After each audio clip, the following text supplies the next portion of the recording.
Help shake this country from this nightmare we're witnessing in our cities and bring about positive, peaceful change. How do we get to this point where so many young people are callous and indifferent towards human life? This isn't a video game where you can commit mayhem and then just hit reset and bring all the characters back to life. David's never coming back to me. He was murdered by people who didn't know and just didn't care. He would have done anything to help them. Violence and destruction are not legitimate forms of protest. They do not safeguard Black lives. They only destroy them. President Trump understands this. He's offered federal help to restore order in our communities. In a time when police departments are short on resources and manpower, we need that help. We should accept that help. We must heal before we can affect change. We cannot heal amid devastation and chaos. President Trump knows we need more Davids in our communities, not you. We need to come together in peace and remember that every life is precious. Wow. Good evening. Well, Everett Carson, whew. a retired neurosurgeon. Wow, yeah. I'd like That's hard to watch. let our hearts go out. It is. And Annie, there's another example of someone the Democrats did not show us last week. They don't admit that those people exist. And Ann Dorn is one of the reasons why people like me, you, Mark Cox, we refuse to give up on the city of St. Louis, right? As bad as it's become, as tortured as it is, as failed as the leadership, there's people like Ann Dorn and tens of thousands of others exactly like her, black, white, brown, all races, colors, creeds, and codes, who think exactly like her. And they may not identify with any particular political party, or maybe with a political party that I wouldn't agree with, but they identify with one thing, and that's that if Americans aren't safe and secure, then not much else matters.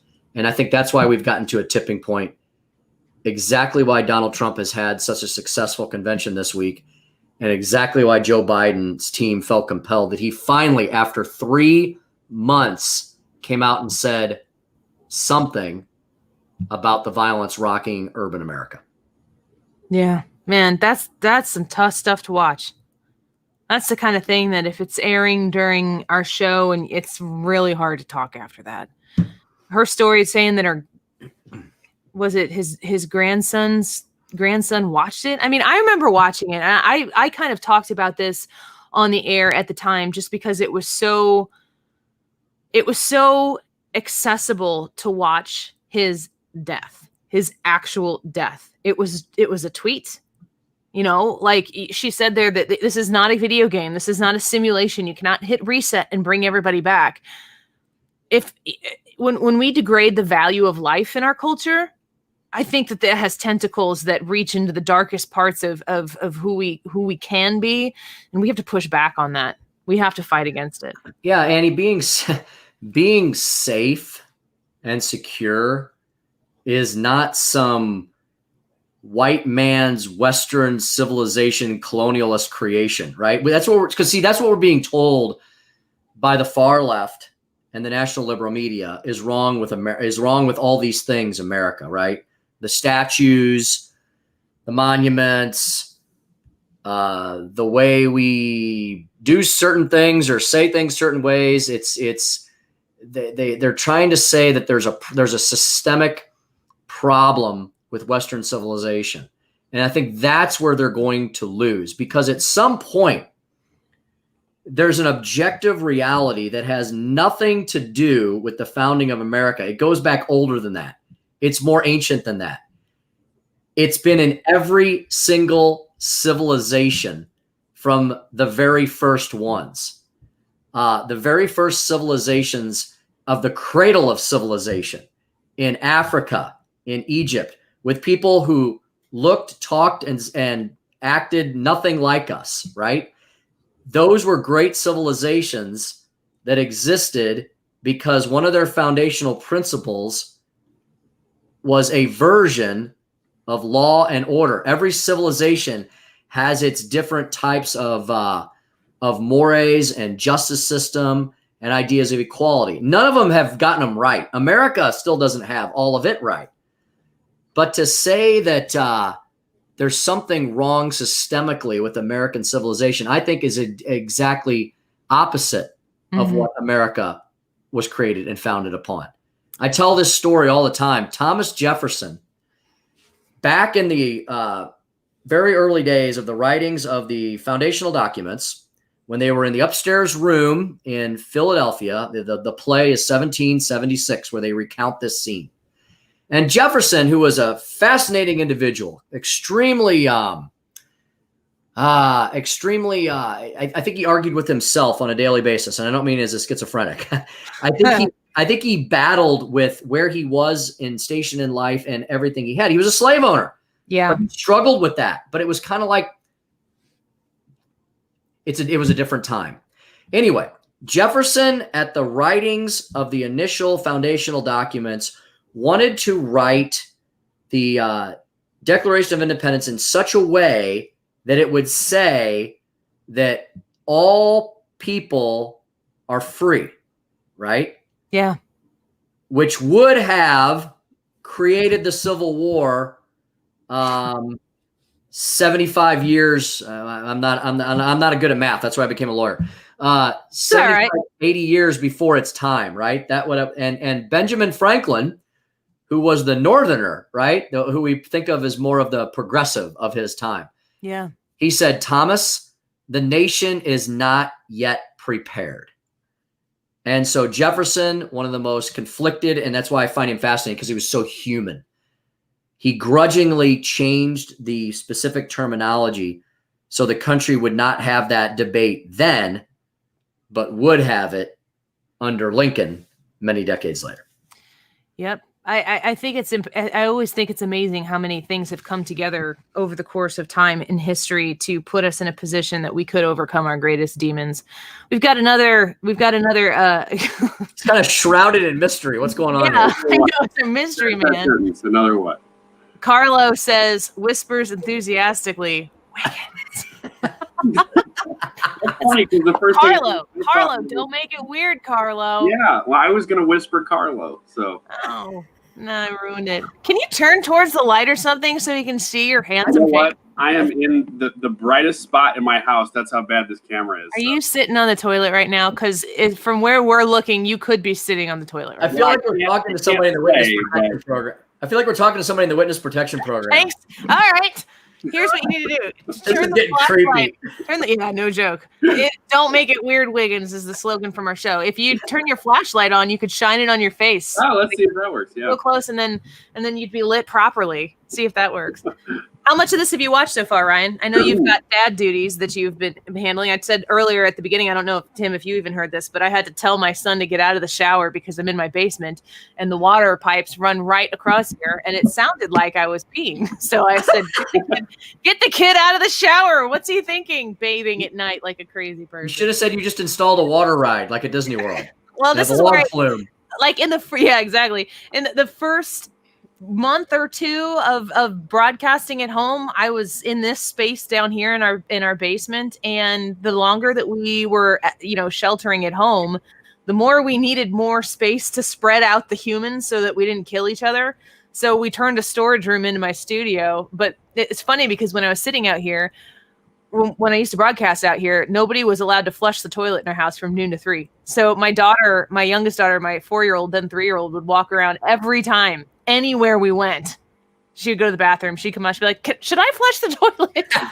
Like, who's raising you? You've been raised in a barn. What are you talking about? And we're like, yeah, go flush the toilet. That's why I'm on the toilet right now, is because from noon to 3. I do it. How to go. So Ryan, have you been able to watch anything as of yet, or?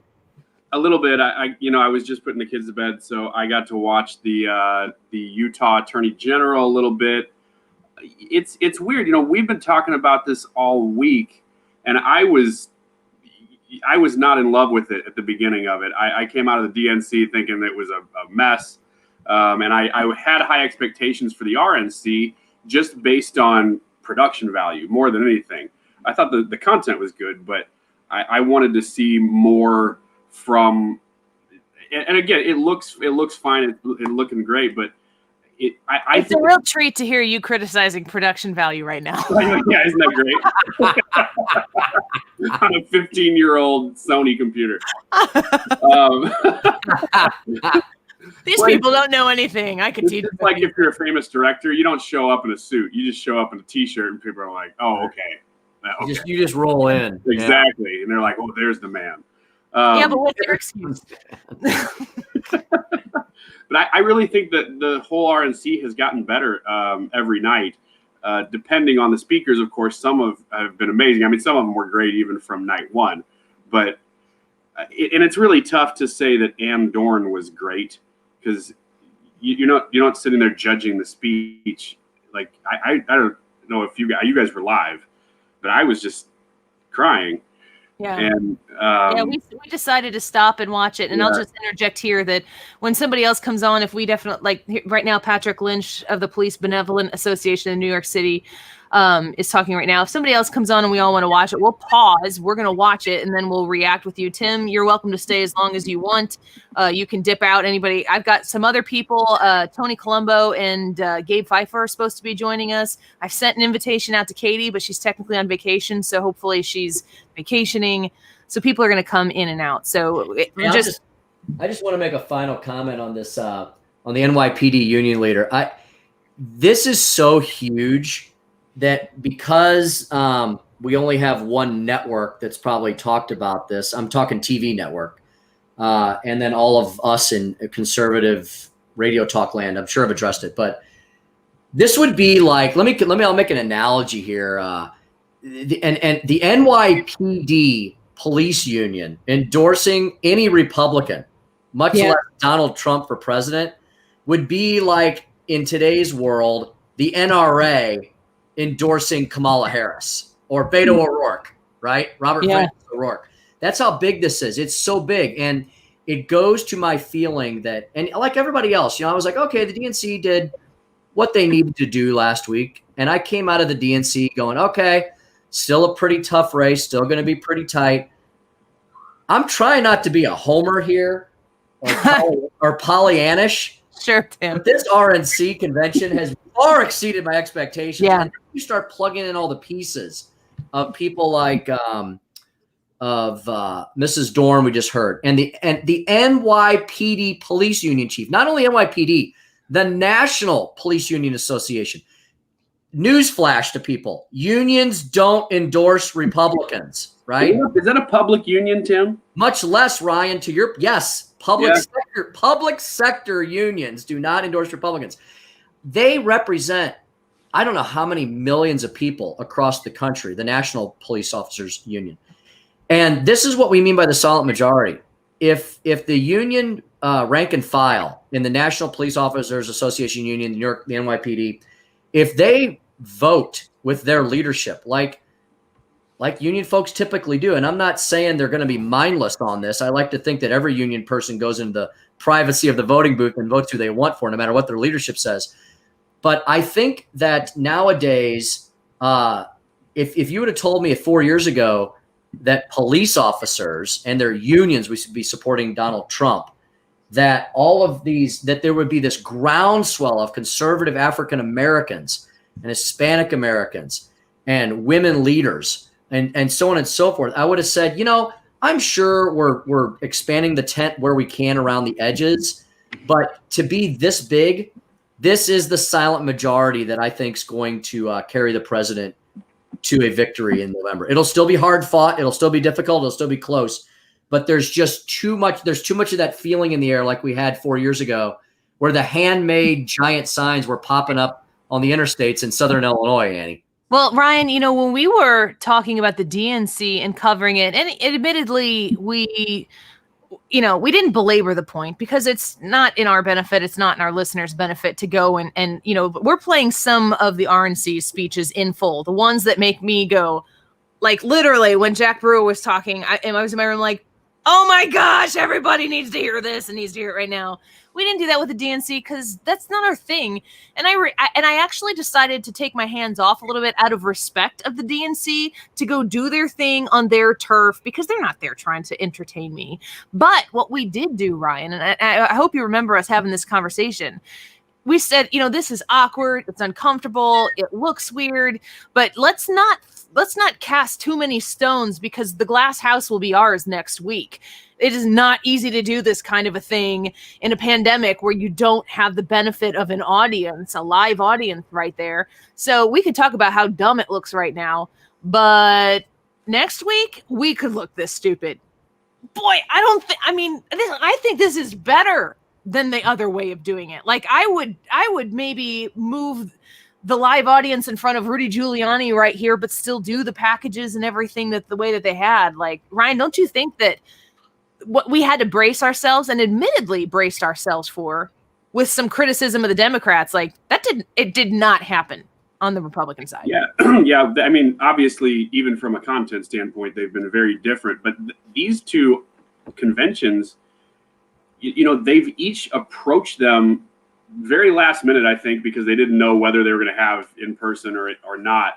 They've been very, very different, even, how do I say this, in feel, and not just because of one's more positive than the other. Obviously Democrats are blaming Trump and it's a little darker. It's painting a worse picture. The Republicans seem to be more hopeful about America, but even the presentation of the information is very, very different.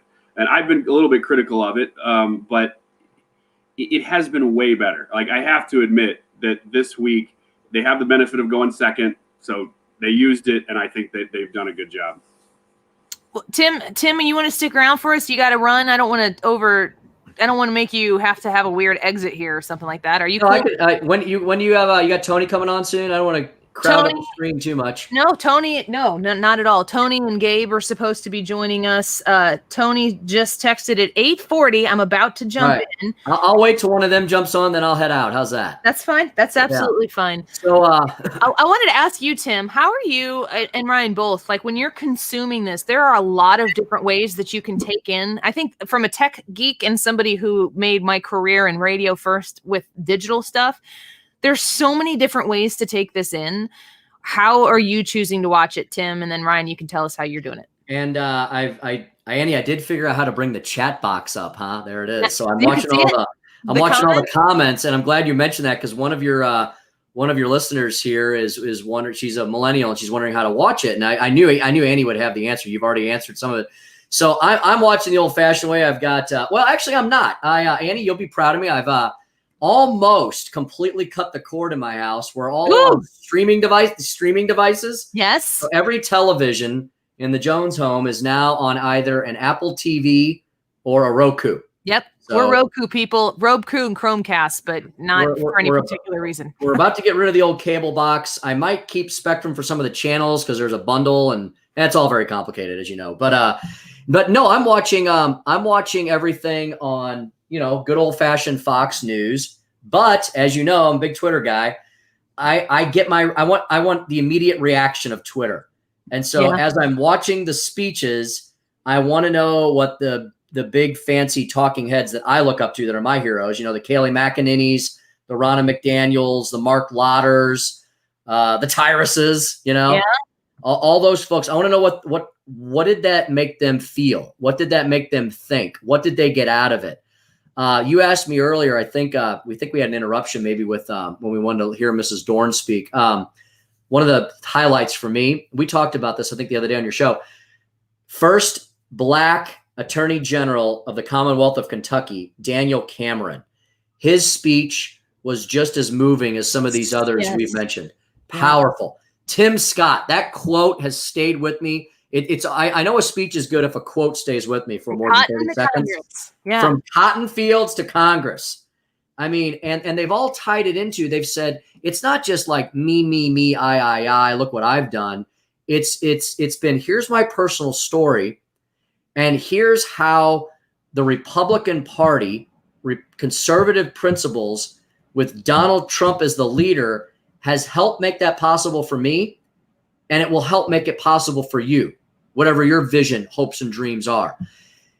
America, through the Republican lens, continues to be one of forward thinking, of liberty, freedom for the individual, but also concerned about your common man and woman, having that social safety net there, having government do few things, but those few things should be important, and the government should do them well. Yeah. The Democratic Party, the Democratic Socialists, as Leader McCarthy called them tonight, and you're hearing many of the other speakers say, has become the party of all government, all the time, everywhere, in all your business.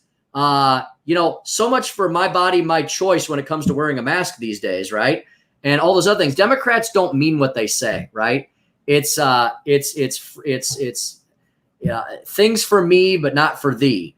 And I think that's where the Democratic Party is. It's not the party of the working man and woman anymore, is it? It's not the party of the downtrodden and those who need the hand up. It's all about control and authority and very ancient oligarchs in the ivory tower of DC. Do you ever see that movie, The Dark Crystal, the Muppet, the Jim Henson movie? I had no idea what you're talking about. Then you said It's been a while. So Ryan, you know how, okay, so the Dark Crystal shattered. Long story short, very long Muppet story short. The Dark Crystal shattered. Check that off your bingo card, folks. And there were these beings that ruled this land, and they were these very ephemeral, they were like lordly, godly beings. And they were all light, and they were pure, and they were just. And so the Dark Crystal shattered, and the beings were broken in two, into like the good and the bad, the yin and the yang. They were shattered themselves.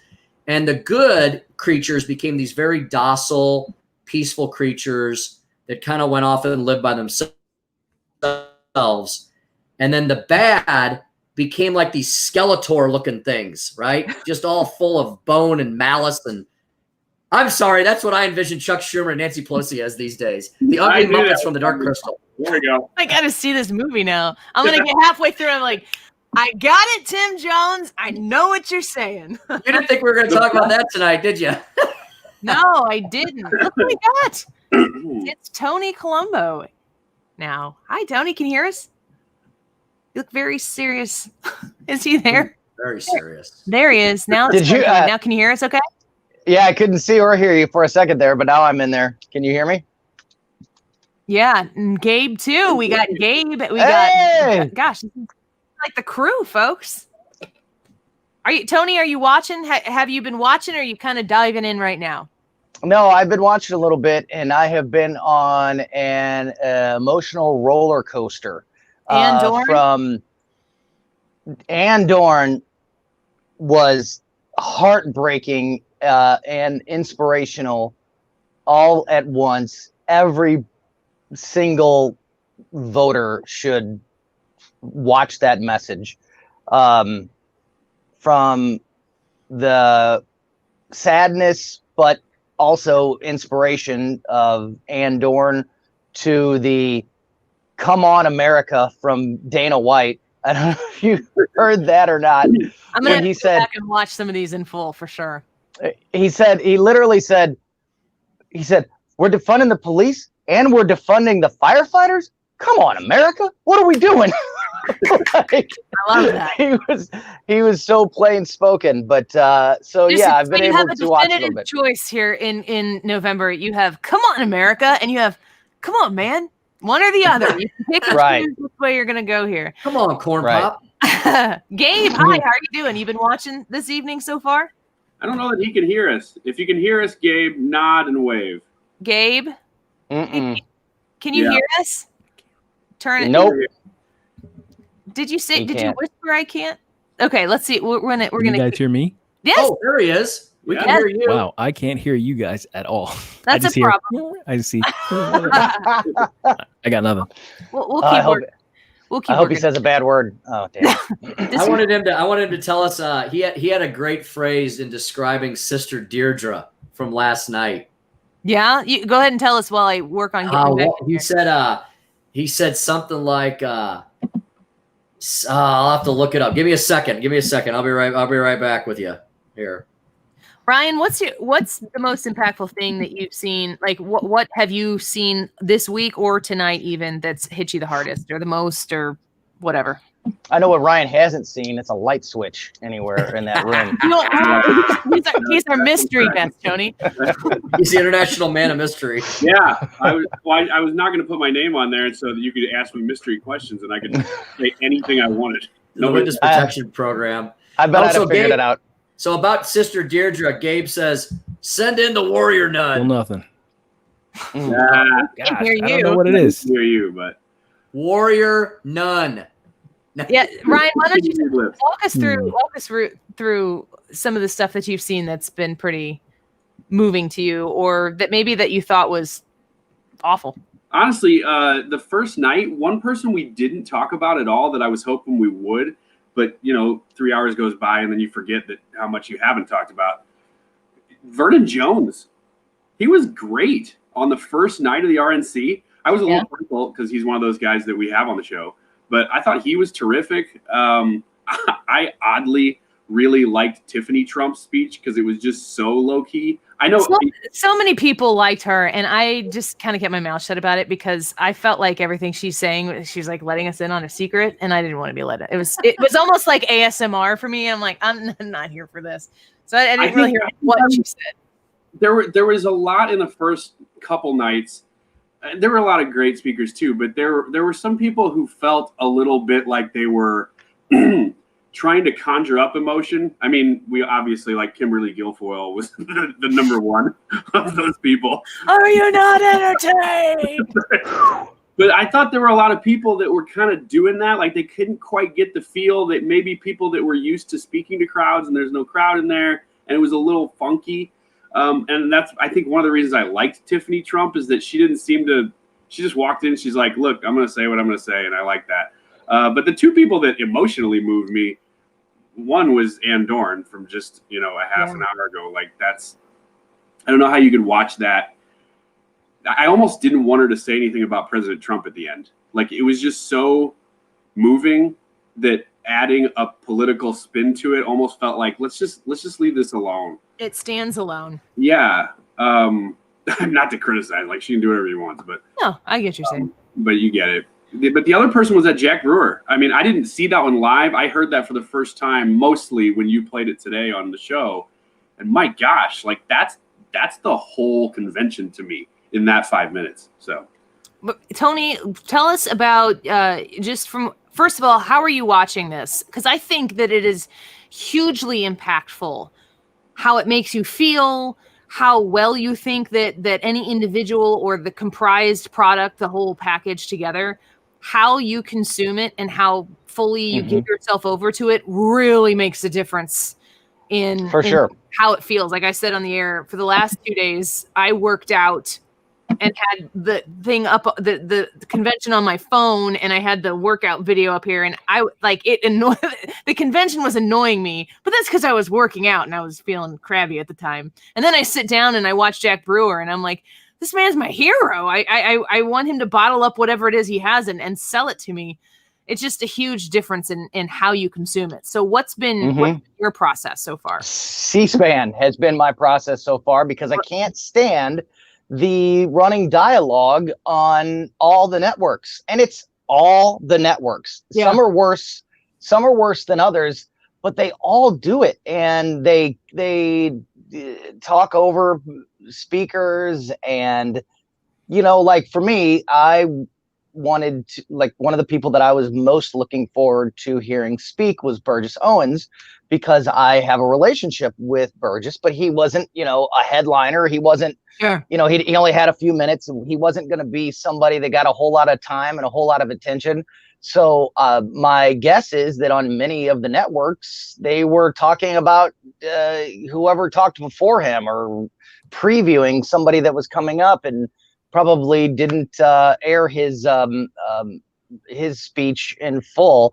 And that's just, I can't, it's very distracting to me. So I've just been watching it on C-SPAN. I'm so glad that I remembered C-SPAN on day one, after flipping around to a few networks and seeing how that they were all covering it, and I just would rather watch it as it's presented and make my own opinions and my own running dialogue than watch other people cut speakers off. It's either this, it's either what we're doing, which is having a discussion about the conventions, or it's watch the convention.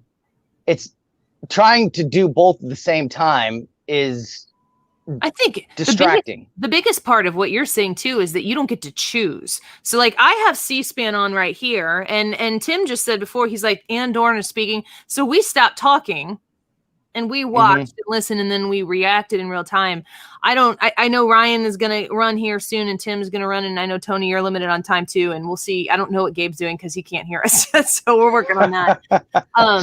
But it's my intention to keep this live going through Trump's speech, and I will react with the listener, with you, the commenter on our Facebook Live, on our YouTube Live.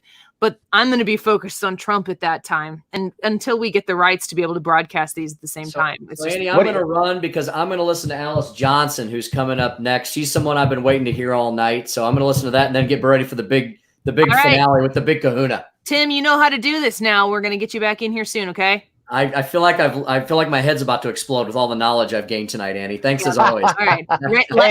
Hey, teach Gabe some of that knowledge, will you please? Because he doesn't know what he's doing. It says his microphone is off on my screen. I don't know if you can do something about that, Andy, or not. I don't know. It's weird. We need his microphone off right now because he can't hear us. All right. I'll see you guys later. Have a good one. Thank you. See ya. Gabe, still nothing? Oops. Gabe, I can't unmute their mic. Can you hear us? No.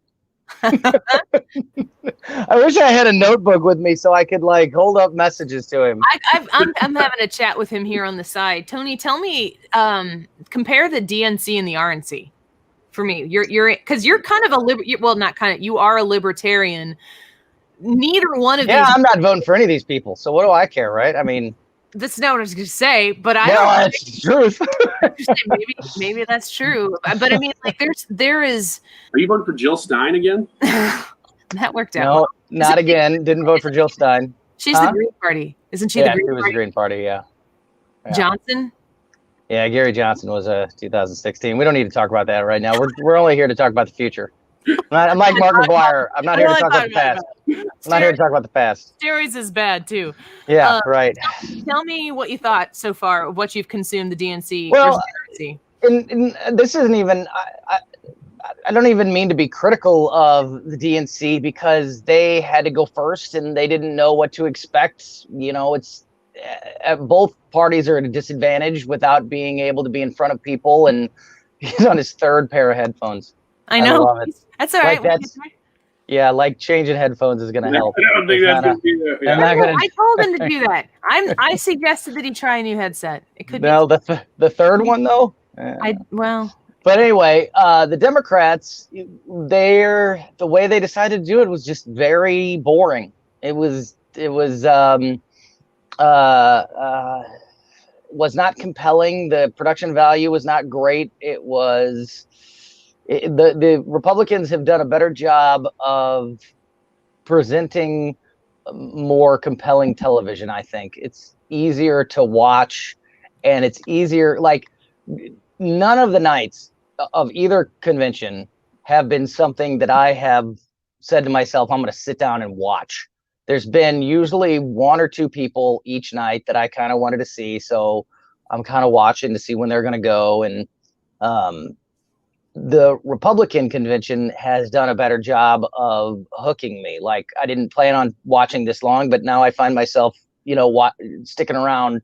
They more smoothly go in and out of their segments and their speakers, and it's just a better television production. It's just more compelling. That they're just better at it. And I don't know if they're better at it because they were always better at it, or that they had the benefit of seeing how the Democrats did it and went, that's not great. And so they were able to You learn from the Democrats' mistakes, whichever, there's no right or wrong to that. Whichever reason is why is their benefit, and they had that advantage going second. So what do you think?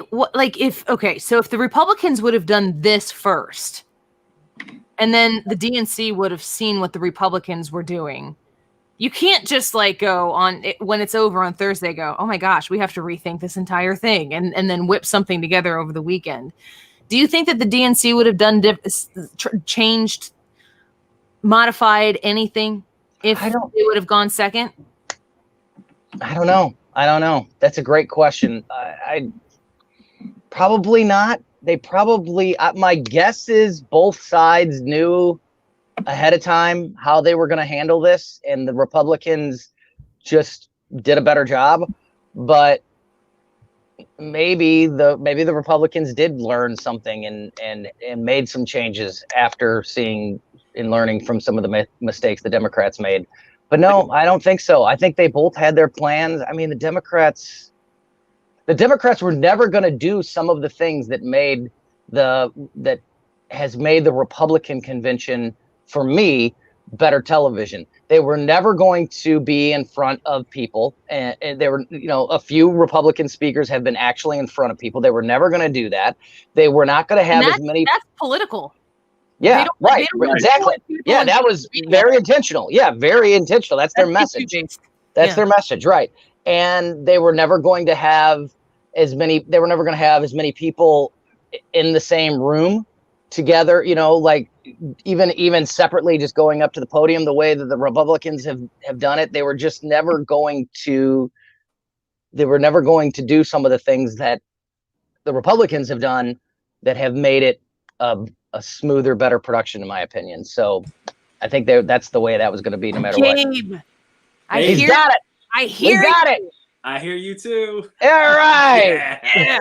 All I want right. to ask all three of you a question. I'm gonna let Ryan go first because Ryan is bored out of his mind, and he said he would do this, but the only way he would do it is if we wouldn't show his face. So I had to compromise and agree with him. And so I'm gonna ask. Distort his voice too.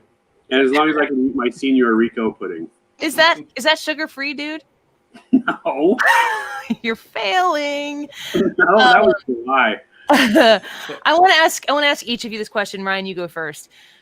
Do you think Donald Trump loves this country, and do you think he's the president for the right reasons? That he got into this for the right reasons? Ryan, you go first. Well, I think he loves the country. I don't think there's any doubt about that.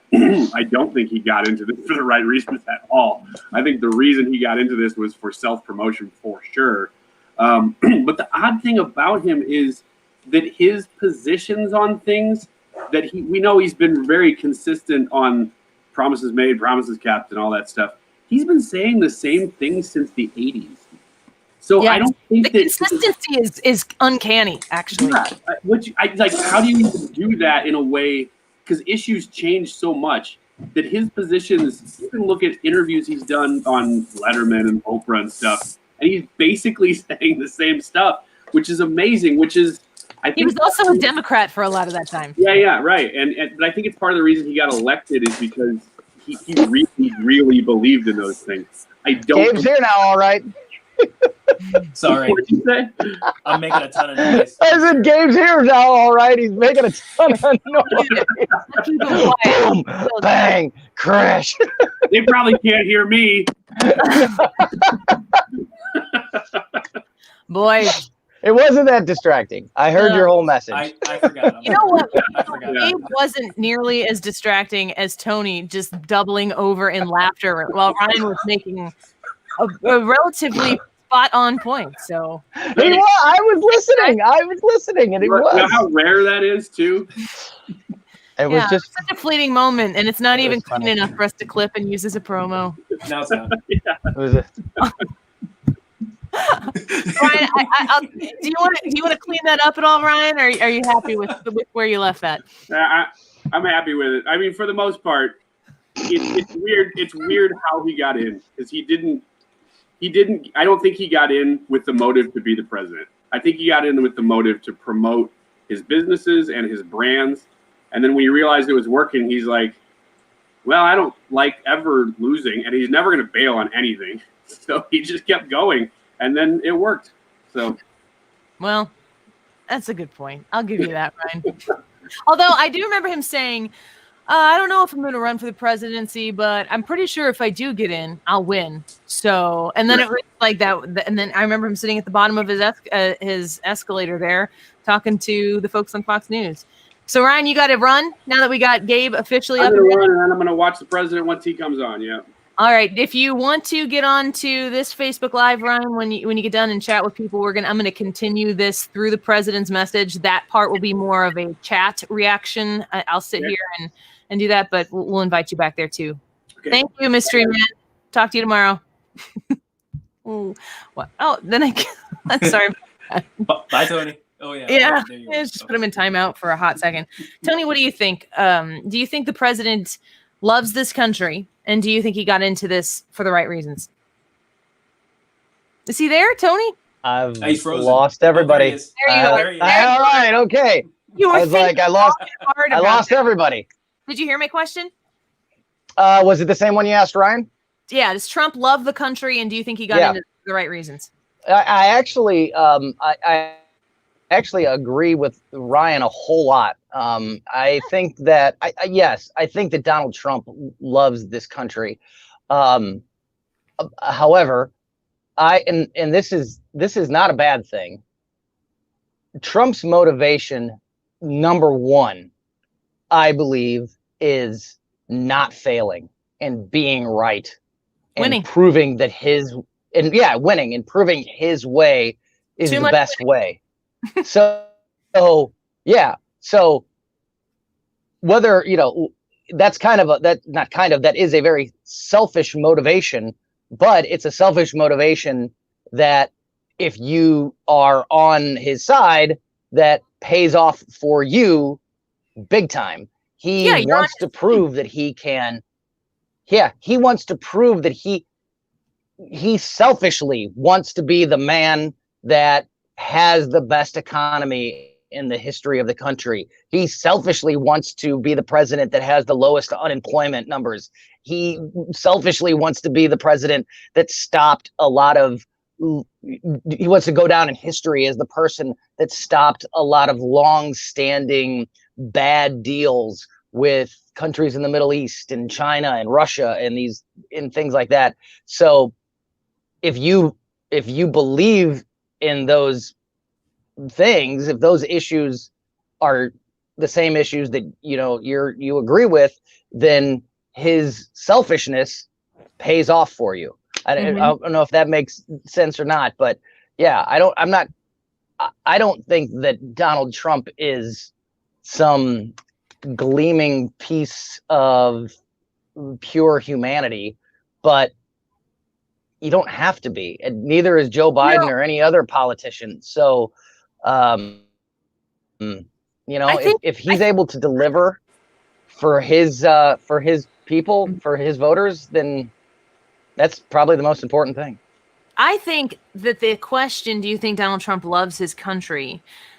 I think it's an interesting question to hear people answer, because if Donald Trump does love his country, then you have to at least give him the benefit of the doubt that his intentions are good. Like how he goes about it and what he's trying to accomplish. His intention, if he loves it, you would never, if you love your son, you would never do anything to harm your kid, but that doesn't mean you couldn't do bad things to help your kid. You know what I'm saying? And if Donald Trump, if people believe that he actually loves this country, I think it's a good first step, because I think that there's a lot of assumption that his intentions are malicious. And I just don't believe that that's the Donald Trump that decided to put himself in this position. I don't think that the ego trip of being the president of the United States was a big enough trade-off for what he's had to endure and give up in order to get there for a man of his stature and where he could have just been loved and lauded for the rest of his life. Like, people just slobber all over him and want to be associated with him. He's a pariah now for at least 50% of the country. Gabe, you want to go ahead and answer that question? Does he love his country, and do you think he got into it for the right reasons? Yeah, I think, yes, he does love the country. I believe that wholeheartedly. But I think the answer to the second question is I think it's universal for anybody who runs for president. It's that you believe that your way of doing things, that you're thinking that your policy proposals are the best for the country, and no one else can do it the way you can do it.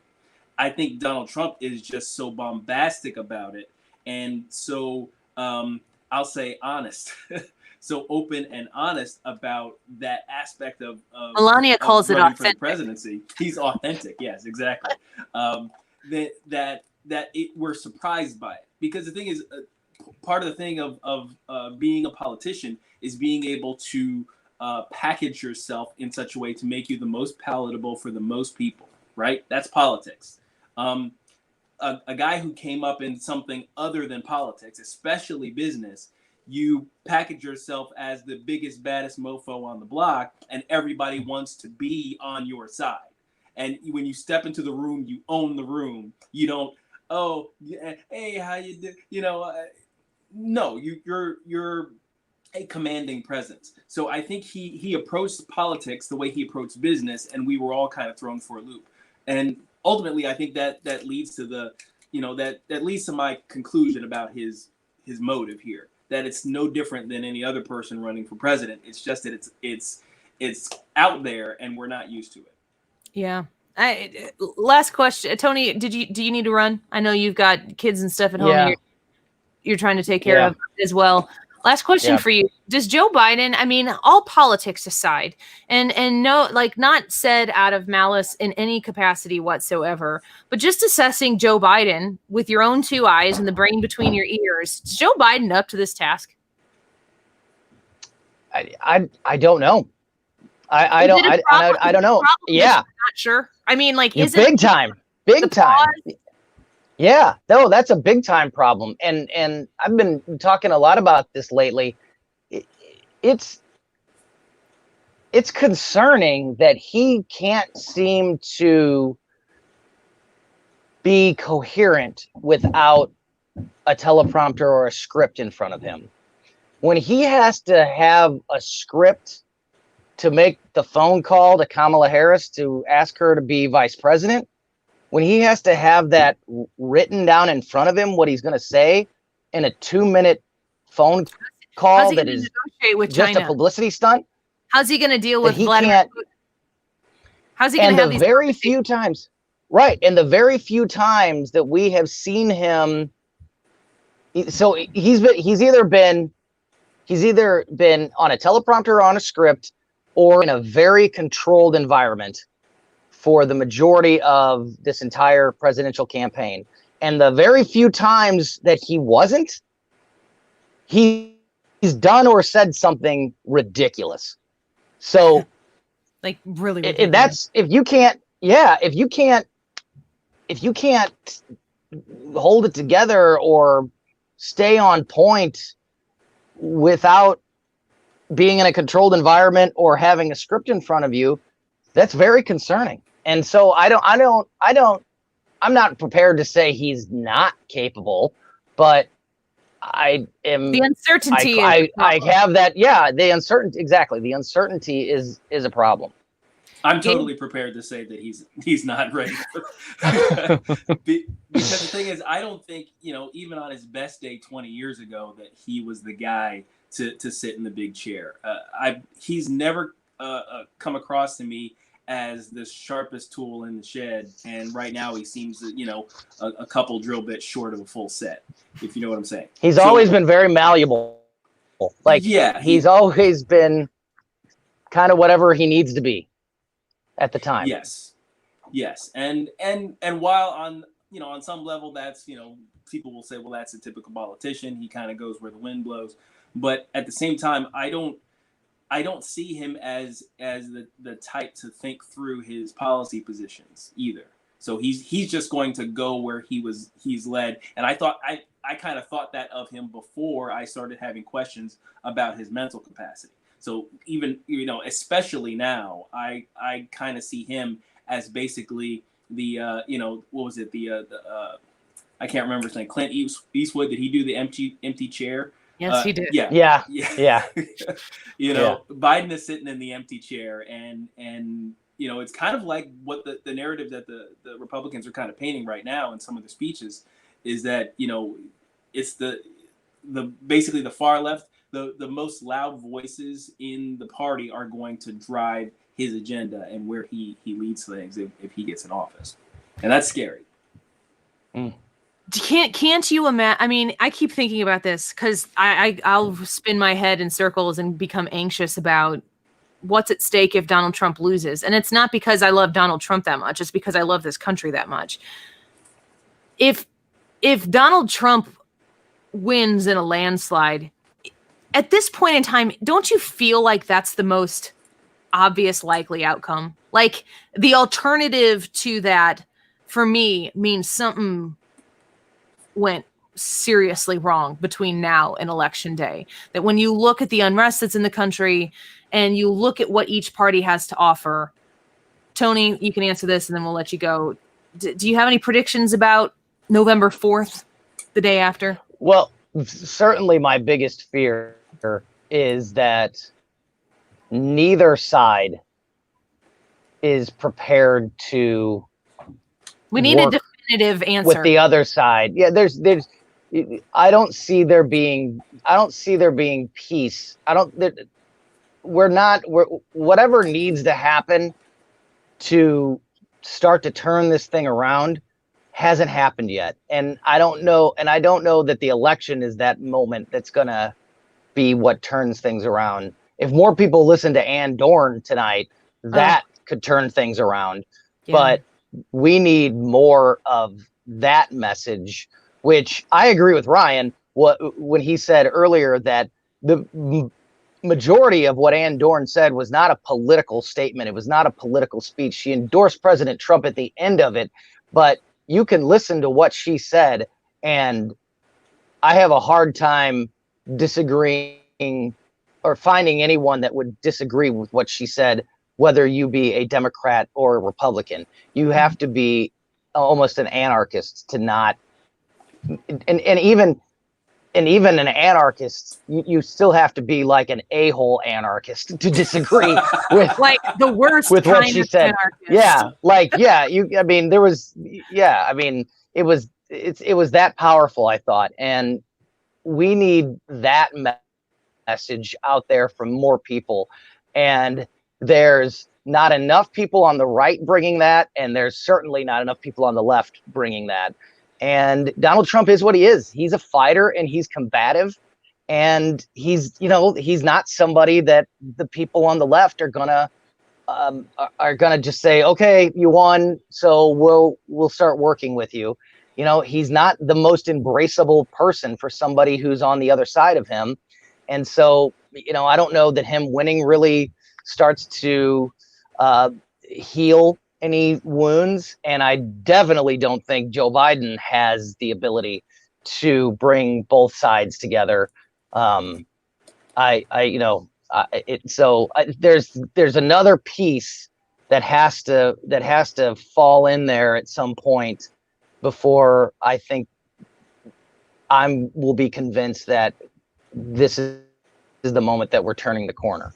That doesn't mean that this election isn't massively important, because of course it is, and it's going to decide a lot of things. It's going to decide a lot of directions that we go on a lot of really important issues.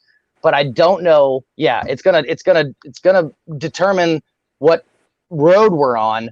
But I don't know that it's going to necessarily, this election either way is going to be something that brings people together, at least not yet. So, well, we're going to keep trying to bring people together, and I enjoy having the conversations here and bringing in these different viewpoints. And Tony, I'll let you get back to your kiddos. I know that it's always strange to kind of get off the air and then hurry up and try to do more of this. So no, it's all right. I really appreciate it. No, I was, we always, we'll be doing a lot more of this year. Yes.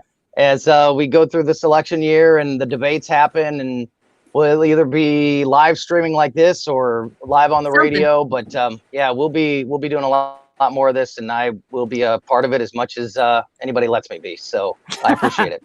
You're always invited. All right, Tony, we'll let you go, and Gabe and I will continue. Yep. See you later, Tony. See you, Tony.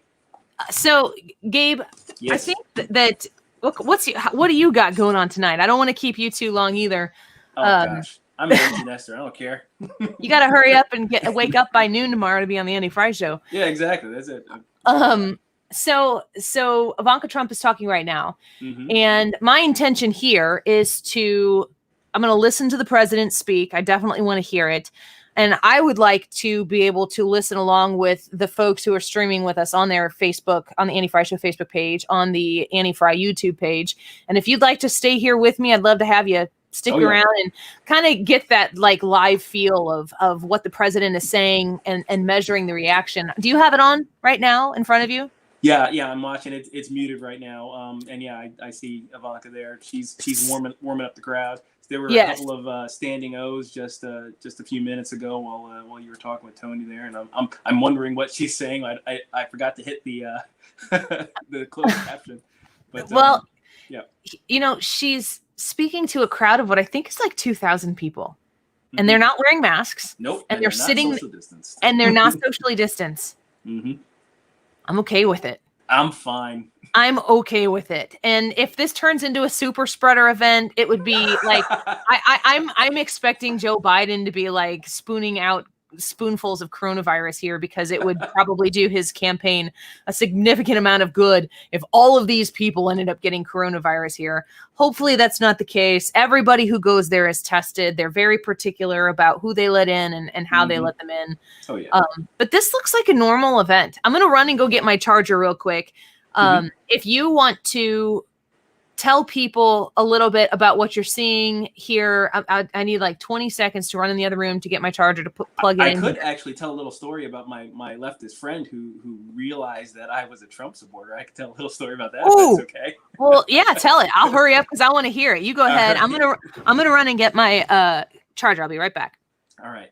Well, everybody, it was not too long ago that I'm trying to remember, but it's a good friend from high school. We actually dated for a little while, but we stayed good friends, and we talk every once in a while. She's a very gregarious person. She's very outgoing. So she's usually doing the calling. Okay, but the point is that for I guess it's the entire time of Donald Trump's presidency. She seemed to have forgotten that I told her that I was going to vote for him in 2016. So she would kind of share with me. She'd open up very much so as though I were on her side, and she would be going on about the Trumpists, and she would call him Drumpf whenever she would refer to him, and all the typical types of things that you would expect. And in many ways, I think sort of the Trump derangement syndrome had gotten to her, and it was actually changing her personality on some level. And I found that very, very strange. But not wanting to, get into it, really not wanting to upset her, just because, we'd had a discussion earlier on this whole topic. Like I said, in 2016, when I told her I was voting for him, she didn't quite hear what I was putting out. So I was like, okay, you know what? We're not going to do this anymore. We're not going to discuss politics. I'm going to avoid it at all costs, was my decision there. So all along, she apparently had forgotten this entire thing, blocked it out. I guess it was a traumatic memory for her. And so she's going on constantly about this. And one day I was like, you realize that I'm the guy you're talking about, right? And it threw her for a loop. She was very upset. She kind of, was crying at the end of it. I was like, whoa, take it easy. It's fine. It's fine that you don't like him, and I'm a supporter. But she was like, no, but you need to help me understand this. She would say, just help you get it. I'm like, no, we tried this. Yeah, but she's persistent. Oh, and here comes the president, and. Well, as they clap here, I'll just finish up. So she called me the other day. Was like, "Are you watching? Because I'd still like you to explain." So I'm gearing up right now because I'm going to call her after all this is done, probably tomorrow, and I'm going to ask her what she thought of what she heard, and we'll see where it goes from there. Wish me luck. Yeah, it's brave on you for being willing to have that conversation. That's good because the conversations have to be had. Yeah. So what we're going to do here, Gabe and I are going to listen to the speech of that the president is about to give here. Melania looks stunning. Nobody will acknowledge it, but I will.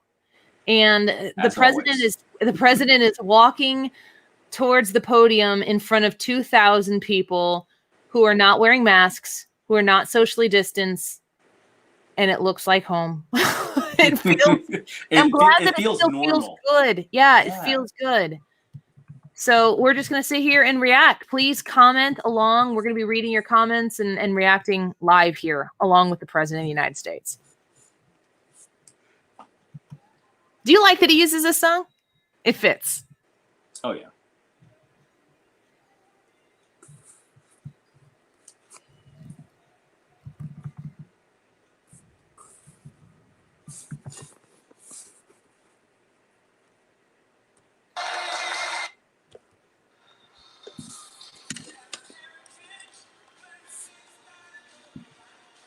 That sound isn't bugging you guys, is it?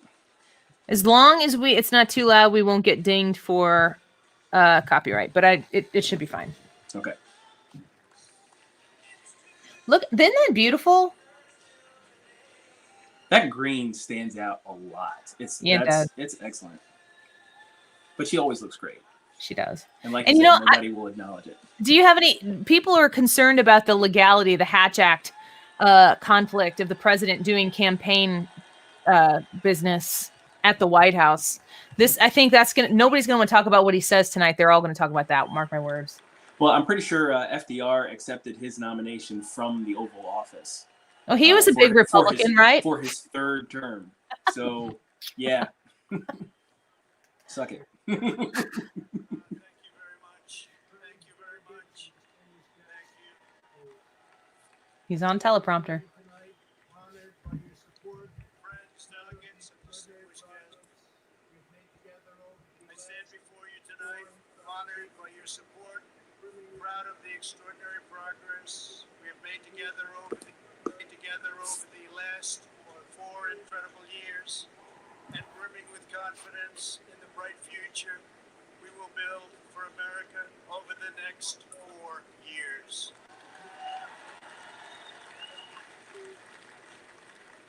We begin this evening. Good point to start with Hurricane Laura. I think that's a smart move on his part.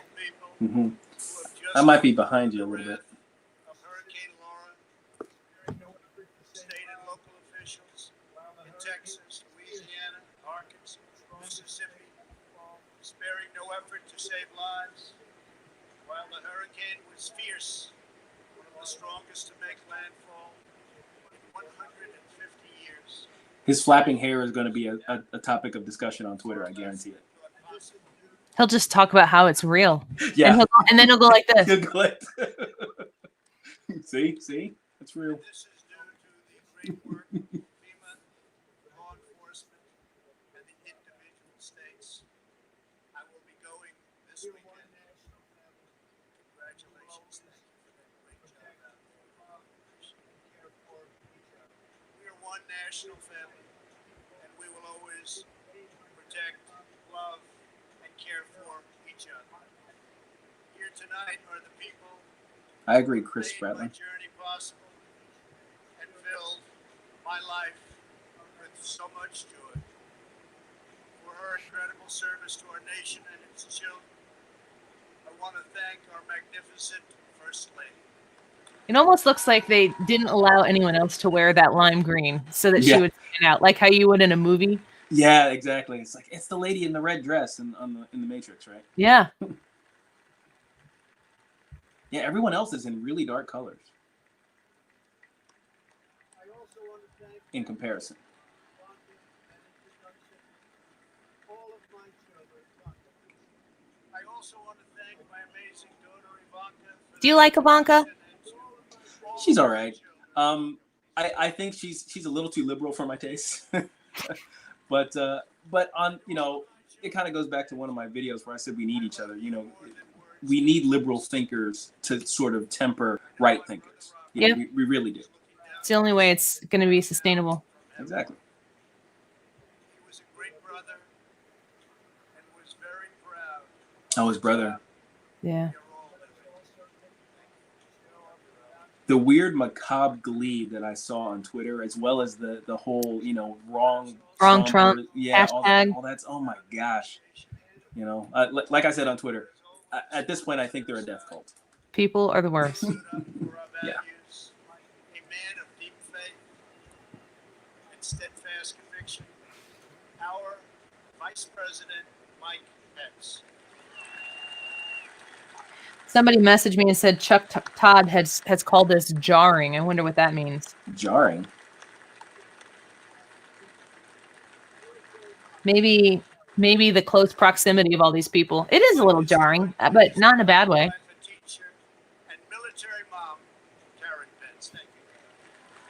I would say jarring in a celebratory way. It's like, oh wow, that looks like real life. Yeah, I remember those days. I want them back. Mm-hmm. Gratitude and boundless optimism.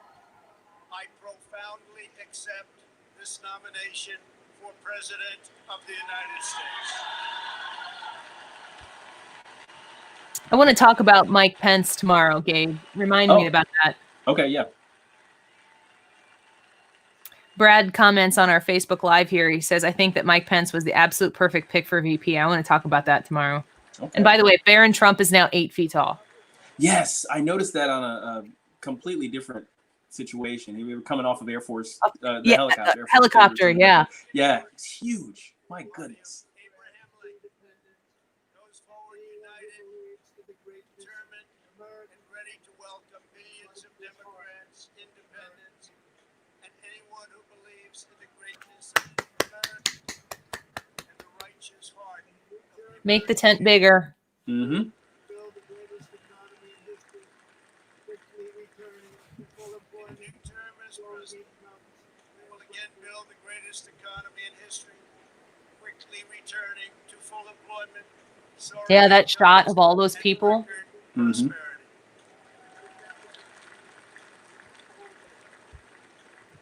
We will defend America against all threats. I love how casual he is when he's reading the prompter. When he's reading the prompter over here, kinda he leans. on the podium this way, and then when he changes, he leans over this way. But then when he gets really excited is when he's not looking at the prompter at all. Yeah. He'll read his speech and he'll say something. And he'll go, "That's true," and it's like, isn't Right. it all true? What do Yeah, you it's mean kinda like that's he's true? looking this way, and then he'll it's like that third wall break in a movie, and he turns Yeah. to the camera. He's like, Yeah. Because we understand that America is not a land cloaked in darkness. America is the torch that enlightens the entire world. It turns out Chuck Todd was saying it was jarring that the White House has been turned into a political advertisement, as Of if course. all prior politicians have kept it so clean.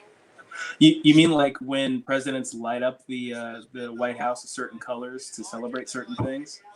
Issues? Yeah, I'm just saying. good point. That's why you're here, Gabe. Within these walls live tenacious generals like Maverick says on Facebook, on PBS, they estimated about 1,000 to 1,500 in attendance. Wow. From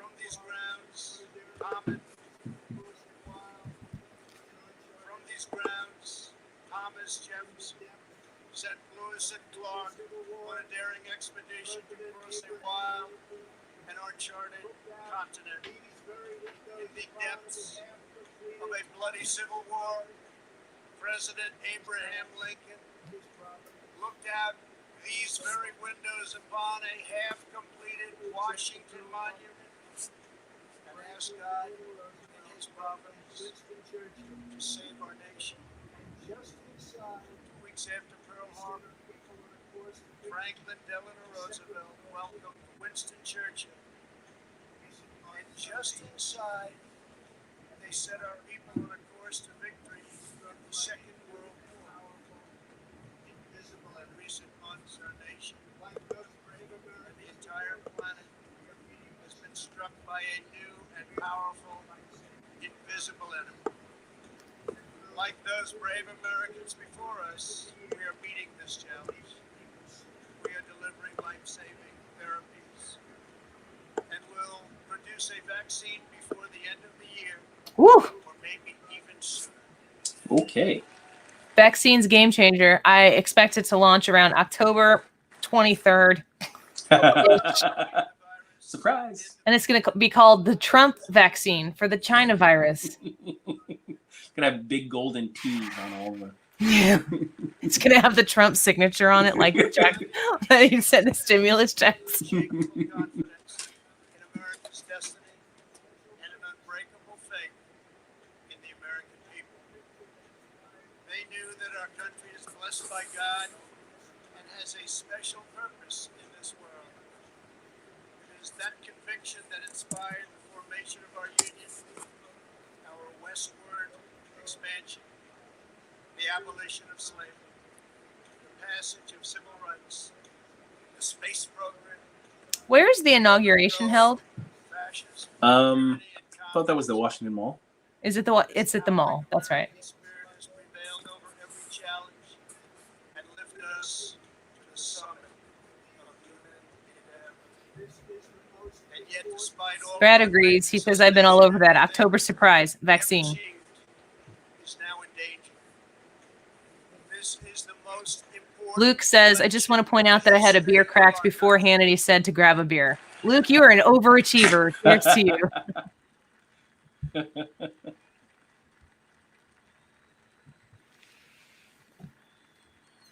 Yep.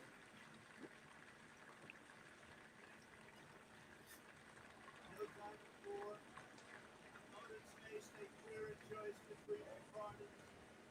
Division. Draw the distinction. No time before, have voters faced a clearer choice between two parties, two visions, two philosophies, or two agendas. This election will decide whether we save the American dream or whether we allow a socialist agenda to demolish our cherished destiny. Who is that texting? I'm I'm like 3 seconds out of you. Yeah, I think so. I don't know why.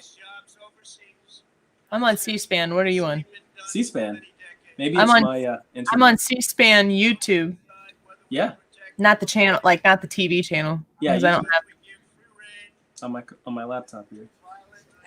Oh my gosh, Barb says my friend is there in the audience. It was last minute. I'm so excited for her. Barb, that is so cool. Tell your friend to call into our show tomorrow and tell us about it. Right? Will defend the American way of life, or whether we will allow a radical movement to completely dismantle and destroy it. Won't happen. Won't happen. That's his little addition to the teleprompter.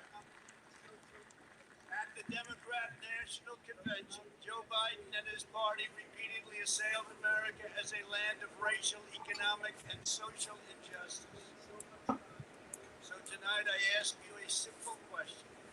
How can the Democrat Party ask to lead our country when it spends so much time tearing down our country? Yes! Yes! Uh-huh. So you say you love your wife. Why do Yeah. you keep calling her names? Let's backward view. They do not see America as the most free, just, exceptional nation on earth. Instead, they see a wicked nation that must be punished for its sins. Mm-hmm. Our opponents say that redemption for you can only come from giving power to them. This is a tired anthem spoken by every repressive movement throughout history. But in this country, we don't look to career politicians for salvation.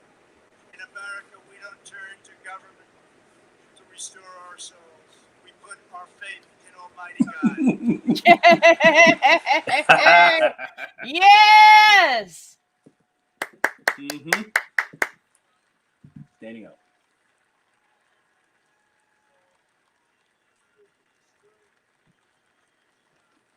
Joe Biden is not a savior of America's soul. He is the destroyer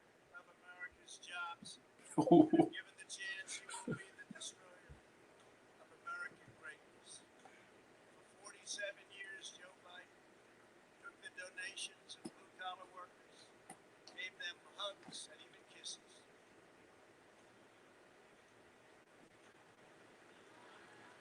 Wow. Did you hear that? I missed it.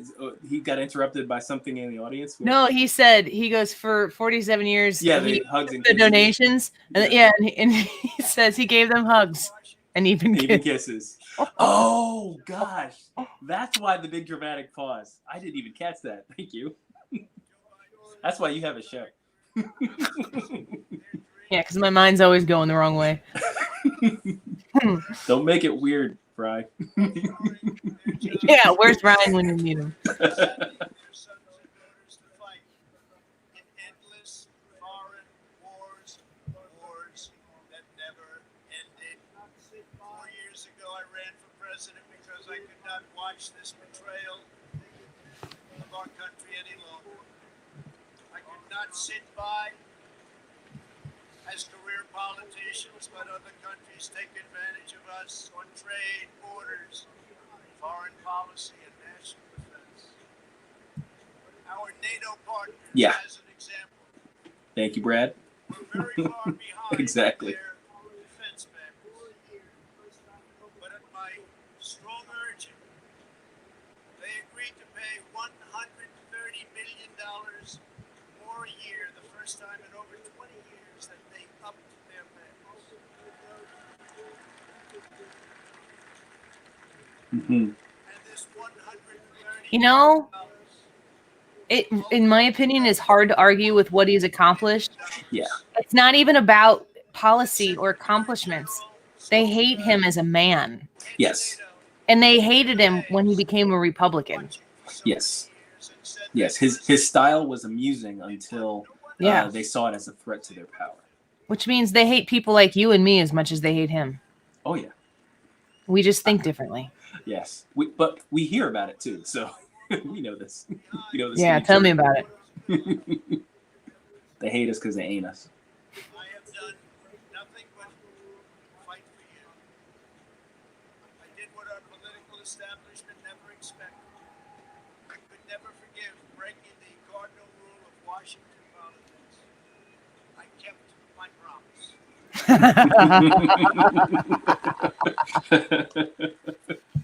Breaking the cardinal rule of Washington politics. I kept my Kept promise.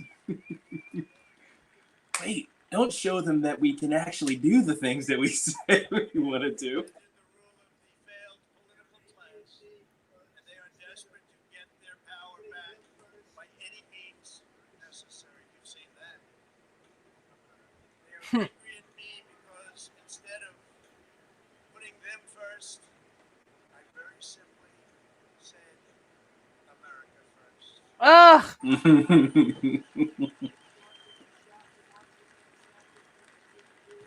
That's right. What an unlikely hero. Really. After taking office, we shot The one we deserve. He's not. He's a hero. It's not wrong. I then immediately approved the Keystone XL and Dakota Access Pipeline. Mm-hmm. Did you watch South Park? I have. His hair reminds me of Terrence and Phillips from South Park. I don't know what that means, but South Park people probably agree. For the first time, American energy. Yeah, I mean, I could see it being drawn in a cartoon like that. Yes, American energy independence is such a huge deal. People don't really understand exactly how far-reaching that change was in our global positioning. Regulation cuts at a rate nobody had ever seen before. Within 3 short years, we built the strongest economy in the history of the world. Orange man bad. That's the Democrat platform currently. They pleaded with me to let China continue stealing our jobs, ripping us off, and robbing our country blind. But I kept my word to the American people. We took the toughest, boldest, strongest, and hardest hitting action against China history by far. I still think he would look like a bad mofo if he went Bald, bald with the Yeah. goatee. Hmm.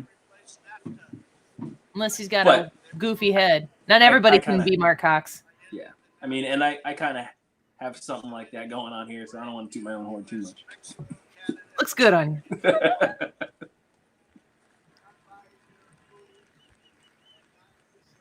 now, auto companies and others are building their plants and factories in America, not firing their employees, and not deserting us for other countries. Perhaps no area that Washington's special interests try hard to stop us. I don't think it's anything new for the people over at CNN. They're just mad about the fact that this is getting out. Yeah. But I refuse How am I going to talk about this tomorrow? Same way you do it every day, Pinky. Yeah. Try to deceive the world. Yeah.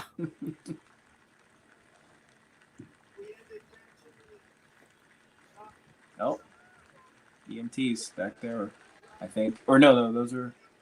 Who are those guys? First responders? They're first responders of some sort.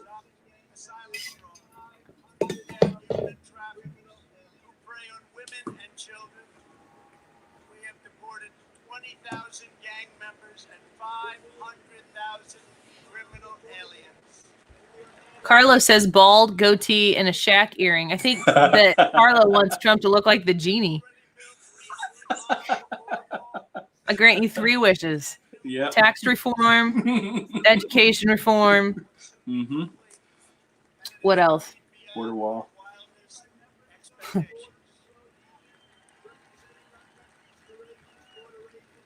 Ooh, that's a good ask me anything for tomorrow. What are your 3 wishes? There, start thinking Yeah. about it. Nice. Okay. Representing our country's courageous border agents, thank you very much for being here. Thank you, brave. Border agents. Oh, Half of whom are Hispanic.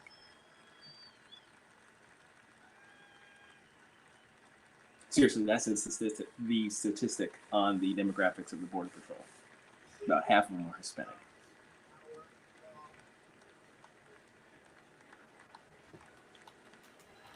They really do. You see, this country loves our law enforcement. When I learned that the Tennessee Valley Authority laid off hundreds of American workers and forced them Love and to train respect. their lower-paid foreign replacement. When I learned that the Can you hear mine? Tennessee Valley Authority Yeah, a laid little off bit. I was just listening. I'm just trying to hear how off we are. train their lower-paid foreign replacement. it's about a sentence. Yeah, I think it is. Well, like a real sentence, not a Donald Trump sentences, because those don't have periods. Those have no ending punctuation. Yeah. I don't know how to get it aligned. I've reloaded It's okay. it a couple times. North Carolina and Virginia. Mark Kester says Trump's hair is his secret strength, like Samson. Oh, Maybe. that's why. That's why he won't ever change the style. Jackie says it feels great to watch and hear that crowd. I agree. This is so much better than Biden's empty open room, which I get the situation. It's not like they chose that Right. per se. I mean, they made a decision, but Sure. they can't have their standpoint on keep them in the basement, keep them in the basement, keep them in the basement, and then put them in a room full of people. Right. Life-saving cures. We passed the decades-long-awaited right to try. Right to try. Right to try is a big deal for a lot of people too, I've heard. We also Yeah. have VA accountability and VA choice. Great veterans taking care of our veterans. Well, she's pretty. 91% She looked this month. Hawaiian. Mm-hmm. It's the first time anything like that's happened. By the end of my Yeah, I'm going to put this comment up here on the chat, folks. I want to federal know how you guys feel about the presence of this crowd. Comment here.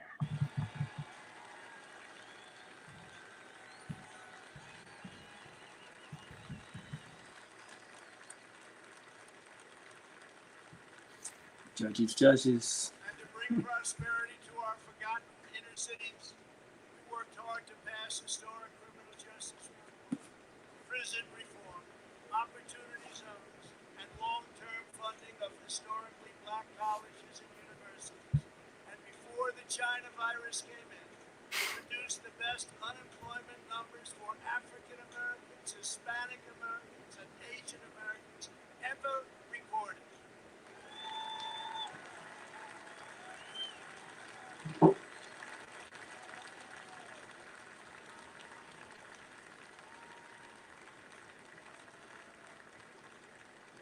And I say very modestly that I have done more for the African American Very modestly. than any president since Abraham Lincoln, our first Republican president. What do you feel about that? That braggadocio. It's probably true. Although, well, not since Abraham Lincoln. I'll say since Joe Biden has done in 47 years. gosh, what's his name? Lyndon Johnson. Although Lyndon Johnson was kind of forced into that position. And when I'm reelected, the best is yet to come.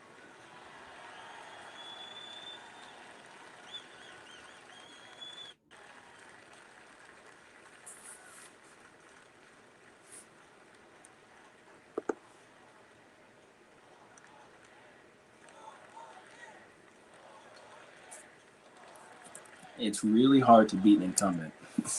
It's just really hard to Keep beat saying an that. Keep reminding me every week for the next 2.5, 3 months.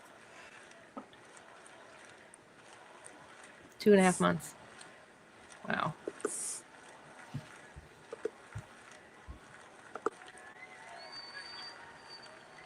Unlike many presidents before me, I kept my promise, recognized Israel's true capital, and moved our embassy to Jerusalem. Iran was on the rise, and the war in Afghanistan kept going. I withdrew from the terrible one-sided Iran nuclear deal. Unlike many presidents before me, I kept my promise, recognized Israel's true capital, and moved our embassy to Jerusalem.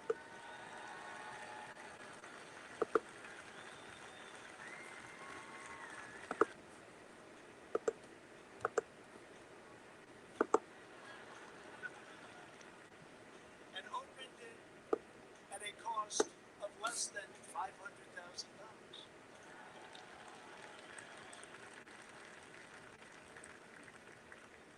Things like that. The government is doing it right now.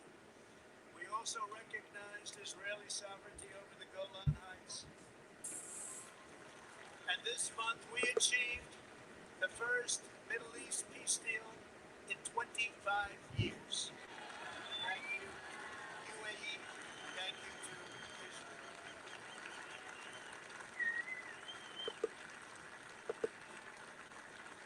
In addition, we obliterated 100% of the ISIS caliphate and killed its founder and leader, Abu Bakr al-Baghdadi.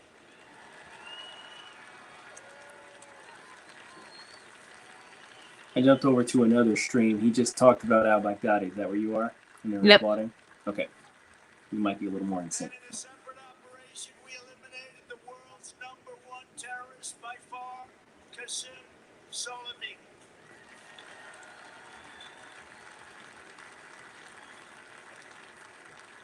Unlike previous administrations, I have kept America out of new wars, and our troops are coming home. You know, Republicans used to be so like the warmonger type of thing. He's just removed that from whether people feel that way or not. That's not the platform of the Republican Party right now. Right, He's yeah. really made a difference. It's huge. Includes 3 separate pay raises for our great warriors. It is a pretty stark difference in comparison to, the most drone strikes ever for a president, Obama. Right? Yeah. Yeah. That no one talks about. We also launched the Space Force, the first Space Force. of the United States military since the Air Force was created I am so happy about Space Force. You guys don't. Yeah. Yeah, that's like achieving maximum nerdery for Gabe. Oh yes. Oh gosh. About time. There's a bill to force them to use Navy ranking so that whenever when they actually get a commander for a spacecraft, he'll be a captain. Oh yeah. Yeah, because if they used Air Force, he would be a commander. But that wouldn't fit Star Trek, so they gotta change it. Naturally, that's what I was thinking. I don't know. He supported China's entry into the World Trade Organization, one of the greatest economic disasters of all time. I think a lot of people are with Frankie there. Yeah. Frankie says, as a person who doesn't really care about politics, I feel this country is doomed if Sleepy Joe wins. Yeah. I am concerned what comes with it. If they got the Senate in that process, Oh we got man. so much at stake.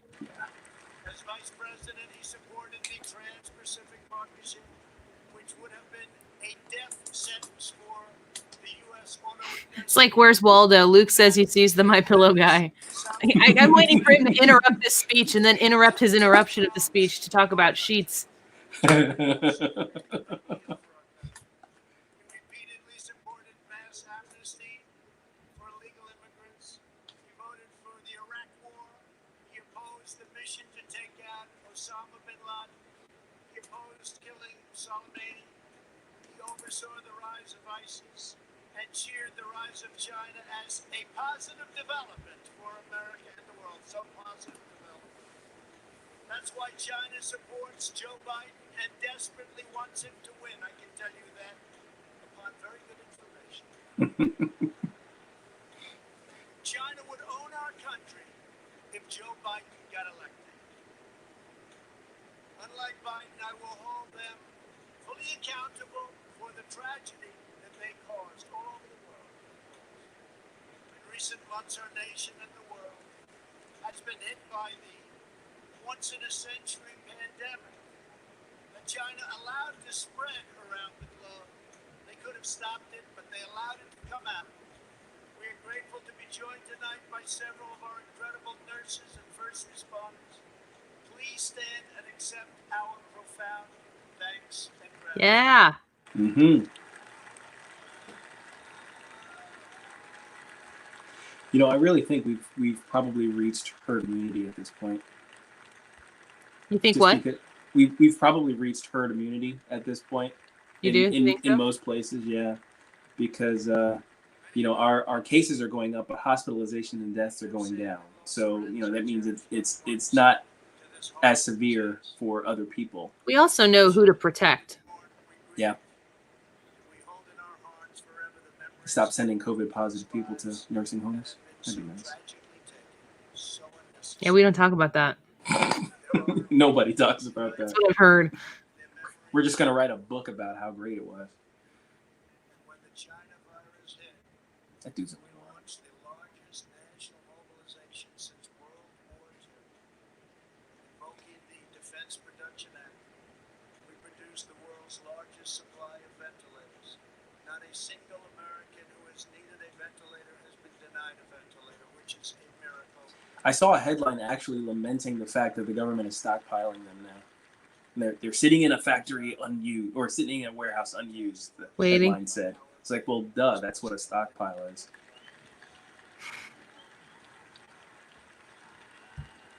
Also, we don't need them.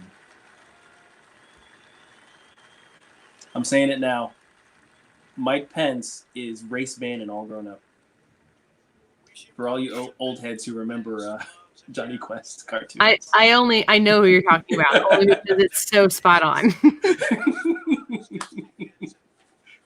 Race banned and retired and went into politics. Nursing homes, we gave everything you could possibly give, and we're still giving it because we're taking care of our senior citizens.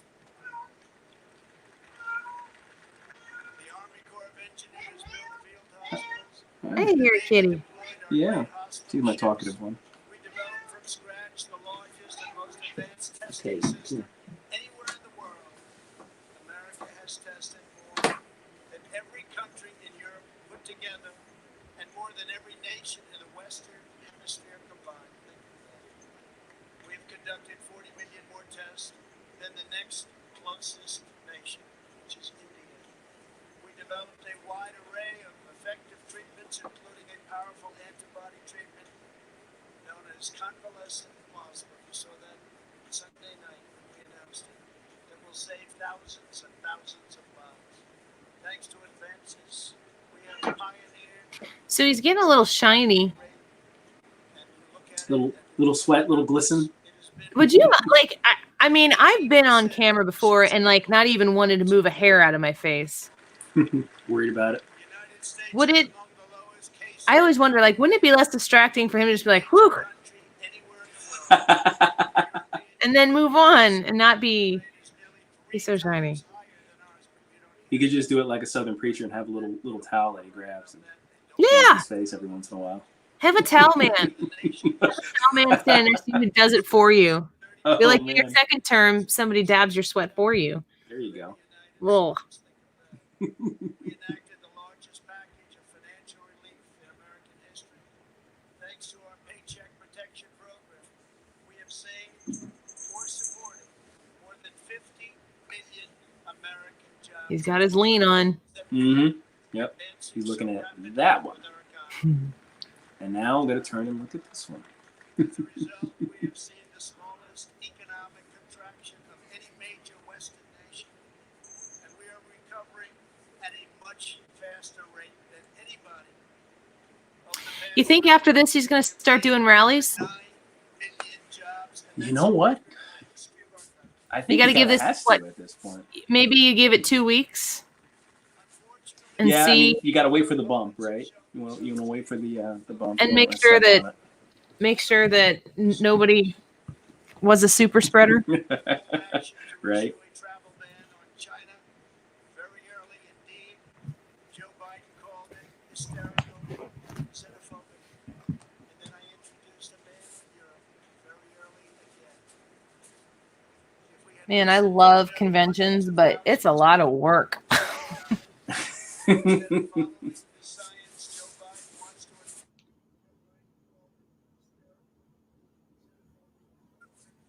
unthinkable and lasting harm on our nation's children, families, and citizens of all backgrounds. The cost of the Biden shutdown would be measured in increased drug overdoses, depression, alcohol addiction, and suicides. His shutdown would inflict unthinkable and lasting harm on our nation's children, families, and citizens of all backgrounds.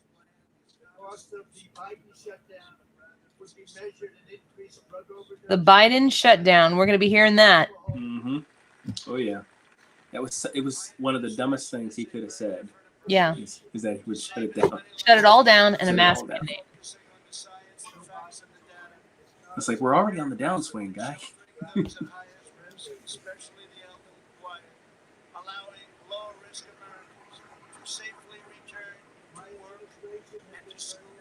And we want to see so many of those great states open by Democrats. We're aggressively sheltering those in higher. They have to get back to work. Allowing low risk Americans safely have to get back to work. They have to get back to school. Most importantly, we are marshaling America's scientific genius to produce a vaccine in record time. Under Operation Warp Speed, they have to get 3 different. Jackie says, "Thanks, Annie. Now I'm paying attention to the lean. It's just it's a cool guy lean." Most importantly, we are marshaling America's scientific He's getting his Trump lean on. It's all right. Under Operation Warp Speed, we have 3 different vaccines and we want a safe and effective vaccine this year. Years ahead, together, we will crush the virus.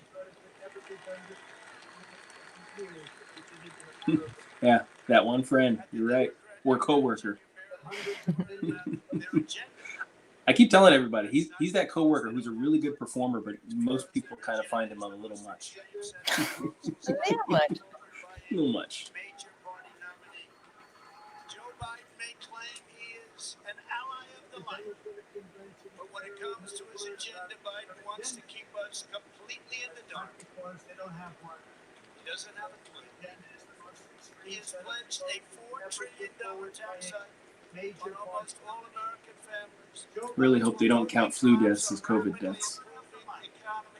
And once again, That's coming. record stock markets that we have right now will also He doesn't have a collapse. clue. That means your He has 401k pledged a $4 trillion tax hike on almost all American families, which will totally collapse or rapidly improve the economy. for hardworking moms and dads. I will not raise taxes. I will cut them very substantially. I'm all for tax cuts, Provide tax credits to bring jobs but from China I want to America. cost cutting too. Spending reform. That leaves America Yes, to please. produce jobs You can do overseas. spending reform in a second term a lot easier than in a first term, folks. And I'm also thinking that he's not going to run on spending reform. But once he gets elected, he's going to do it. That's bad down ticket too. Joe Biden's Mhm. agenda is made in China. My agenda is made in the USA. That's a line. Did you say Joe Biden is made in China? Yeah. Joe Biden's policy or something like that, his motto. And mine is. I might be ahead of you now. What the My heck? yeah, you are. My agenda is made in the USA. Mm-hmm. Agenda. That's what it was. Natural gas laying waste to the economies of Pennsylvania, Ohio, Texas, North Dakota, Oklahoma, Colorado, and New Mexico, destroying those states, absolutely destroying those states and others. Millions of jobs will be lost, and energy prices will soar. These same policies led to crippling power outages in California, just everybody saw that. Tremendous power outages. Nobody's seen anything like it, but we saw that last week in California. How can Joe Biden claim to be an ally of the light when his own party can't even keep the lights on?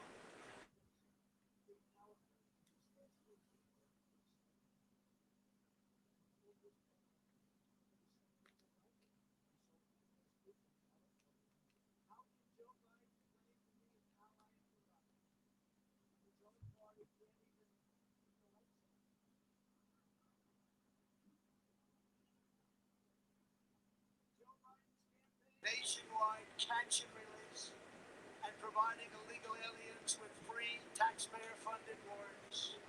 Everybody gets a lawyer. Come on over to our country. Everybody has a lawyer. We have a lawyer. That's what we need is more lawyers. Joe Biden recently raised his hand on the debate stage and promised your giveaway. He was going to give it away. Your health care dollars to illegal immigrants, which is going to bring massive number of immigrants into our country. Massive numbers will pour into our country in order to get all of the goodies that they want to give, education, health care. He also supports deadly sanctuary cities that protect the life when his own party can't even keep the lights on.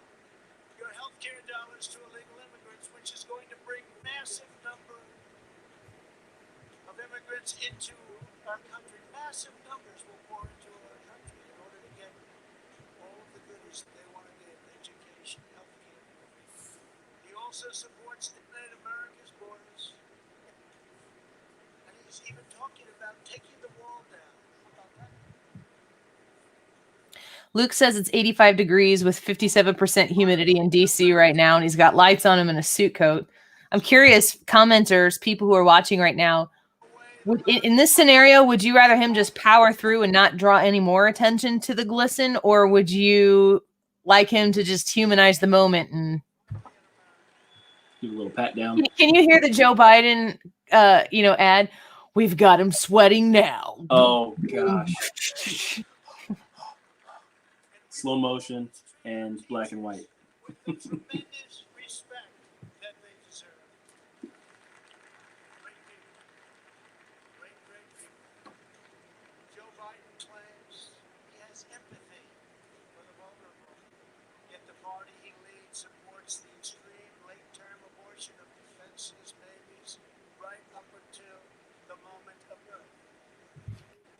leaders talk about moral decency, but they have no problem with stopping a baby's beating heart in the 9th month of pregnancy. Democrat politicians refuse to protect innocent life, and then they lecture us about morality and saving America's soul. Tonight, we proudly declare that all children, born and unborn, Yes.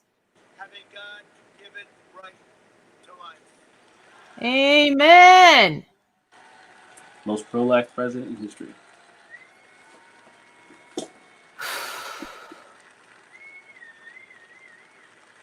That's another thing I'd like him to kind of go whole hog on in second term. Words under God were removed from the Pledge of Allegiance. Not once, but twice. You will never do that. But the fact is, this is where they're coming from. Like it or not, this is where they're coming from. If the left gains power, they will demolish the suburbs, confiscate your guns, and appoint justices who will wipe away your Second Amendment and other constitutional freedoms. Biden is a Trojan horse for socialism. Joe Biden doesn't have the strength to stand up to wild-eyed Marxists like Bernie Sanders and his fellow radicals, and there are many, we see them all the time. It's incredible, actually. Then how is he ever going to stand up for you? He's not. The most dangerous aspect of the Biden platform is the attack on public safety. The Biden-Bernie manifesto calls for abolishing cash bail, immediately releasing 400,000 criminals onto the streets and into your neighborhoods. When asked if he supports cutting police funding, Joe Biden replied, yes, absolutely. When Congresswoman Ilhan Omar called the Minneapolis Police Department, We've seen how well that worked in New York. that is rotten to the root, Biden wouldn't disavow her support and reject her endorsement. He proudly displayed it. Shortly later on his website, displayed it in big letters. Make no mistake, if you give power to Joe Biden's woman, the Ilhan Omar, call the Minneapolis Police Department a cancer that is rotten to the root. Biden wouldn't disavow her support and reject her endorsement. He proudly displayed it. I'm not sure Joe Biden is watching this, taking a nap. He's he's got it on TiVo on his VCR. Thank you very much. Here. Husband brought me some more water. I've now been talking today for almost 6 hours. Oh my gosh. Woman. I've been live for 2 hours and 40 minutes. I've almost done a whole other show here, except for this didn't have breaks. Yeah, really. Gosh. Hardest working lady in radio. Yeah, you better really pick up my slack tomorrow. Oh gosh. I'm gonna have to come with it. Yeah. You got to bring Katie's sass too, since she's gonna have vacation. Oh gosh. Good luck with that.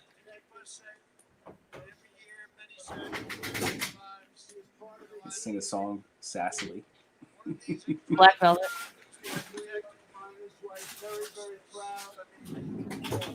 As part of a team of American heroes, the NYPD or New York's finest, who I was very, very proud to get their endorsement just the other day. From tonight, we did Pilates, Beachbody Pilates, and my husband's walking around like he's 85 right now.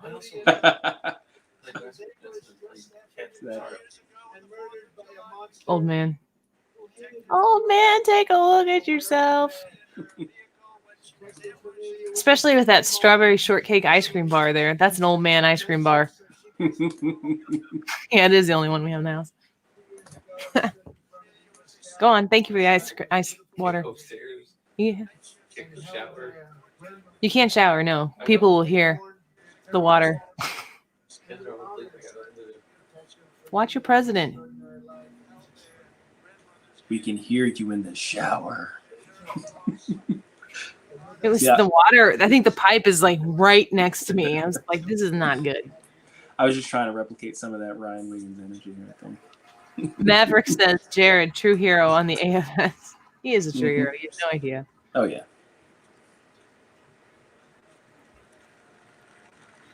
Luke says, does anyone feel like the commercial breaks in 97.1 are ridiculously long, no matter who is on 6 a.m. or 6 p.m.? Luke, just know that that's how I feed my family. That's all I ask you to remember when you're listening to commercials. I am putting bread on my table. Until you have to put a quarter in the slot in your car radio to listen. That's how I feed my family. Yeah, yeah. Noble, courageous, honored. Have to give law enforcement our jobs back their freedom. They are afraid to act. They are afraid to lose their pensions. They are afraid to lose their jobs. And by being afraid, they are not able to do the job that they so desperately want to do for the town. Suffer most of the great people who they protect, and who they want to protect at an even higher level. When there is police misconduct, justice must go wrong, fully accountable, and it will. But when we can never have a situation where things are going on as they are today, we must never allow mob rule. We can never allow mob rule. Amen. Strongest possible, the Republican Party condemns the riot, arson, and violence. Democrats run cities all like Kenosha, Minneapolis, Portland, Chicago, and many others. There is violence and danger in the streets of many Democrats run cities throughout America. This problem could easily be fixed if they want to. Just call when they take care of the problem in a matter of hours. Just call. We have to wait for the call. It's too bad we have to wait for the call. We must always have all federal investigated, prosecuted, and punished to the fullest extent of the law. When the anarchists started our statutes and violence, I signed an order immediately. 10 years in prison. And it was a miracle. They said, that's just too long as they looked at Let's go home. During their convention, Joe Biden's supporters completely silent about the rioters and criminals. Spreading mayhem from Democrat friends and never even mentioned during their convention. Never once mentioned. Now they're starting to mention it. We can't stand it. Down like a rock on the water.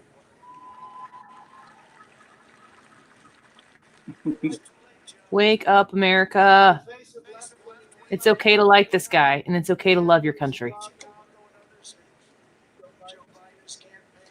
Definitely love your country. And even if you don't like this guy, at least tolerate him for the sake of your country. You got to know. Yeah, for love of country, right? Yes, yes.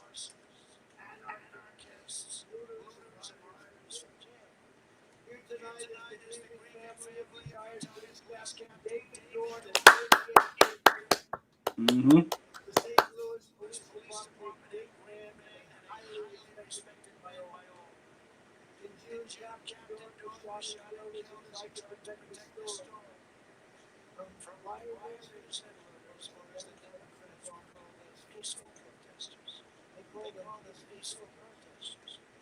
We're honored to be joined tonight by his wonderful wife, Ann, and another family member, Brian Keelan.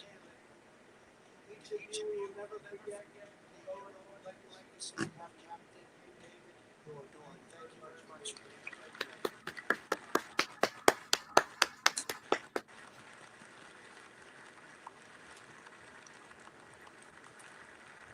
You know, you see some of these people telling these stories. This makes me kind of teary-eyed just thinking about it. But yeah. this is we're like, yeah, beat the Democrats. These like our policies are better than their policies. She's there only because her husband was gunned down in the streets. Yeah, because of Like the chaos. she shouldn't be here. And I don't. It's her choice to be there. She's not there because she was forced to be there. She doesn't have to be there. She doesn't have to support this president. But she shouldn't be there. Like she should not have to be in the position to use her family as a way to make a point like this. Right.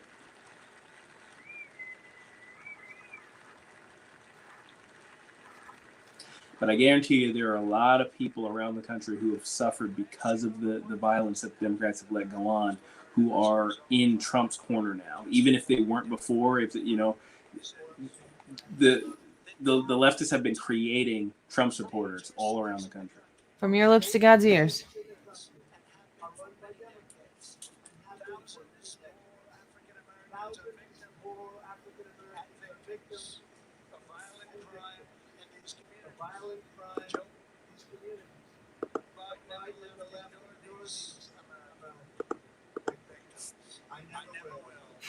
The radical left takes power. They will apply their disaster response every city, town, suburb in America. Just imagine so-called peaceful demonstrators in the streets are in charge of every level of power in the U.S. government. Just think of that. Liberal politicians claim to be concerned about the strength of American institutions. But who exactly is attacking them? Who is hiring the radical professors, judges, and prosecutors? Who is trying to abolish immigration enforcement and establish peace treaties designed to muscle taxing? In every case, these attacks on American institutions are being waged by radical. There's supposed to be fireworks after this, I think. Oh, fun.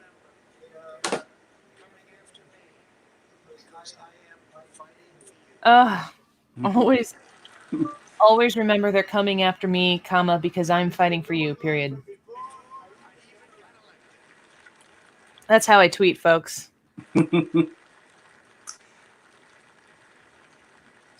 Producer Ken from the Tim Jones Show had on his Twitter feed a little compilation of the headlines after I think they won.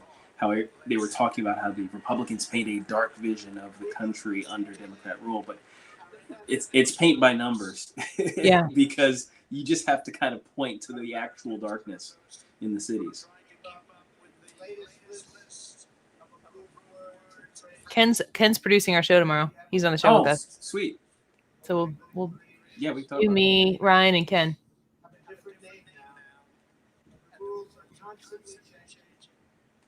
goal of cancel culture is to make cease live in fear of being fired, expelled, shamed, humiliated, and driven from society.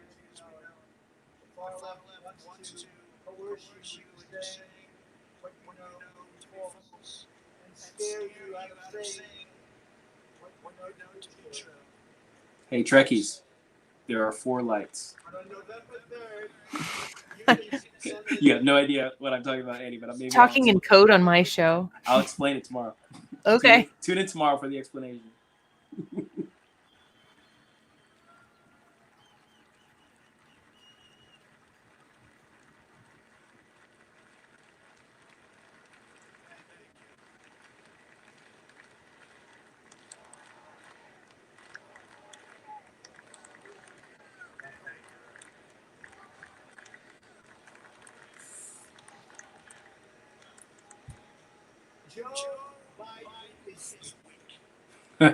Joe Biden is weak. Maverick said, Annie, you preached a few days ago on the radio, and I was so happy my daughter was in the car to hear you. Speechless. That's why my whole family listens and follows you. What was I preaching about? I'm going to tell you what. And Gabe, you've been in the studio. You've been on the show with us. Sometimes I get on these rants, and I don't. It is really just like coming to me in the moment. Like I don't write anything down. And somebody will say like, oh, you made a really great point. And I'll go back and listen to it. And I'm going to tell you what, It's like it's the first time I've ever heard it. So I mean, that's why it's like living on the edge a little bit, because it's coming straight from the innermost part of my head, heart, and soul. But it's as honest as it can be, because it just kind of pours out. And that's why we love you. Oh, thanks, until you don't. Please be very forgiving with me when I screw it up.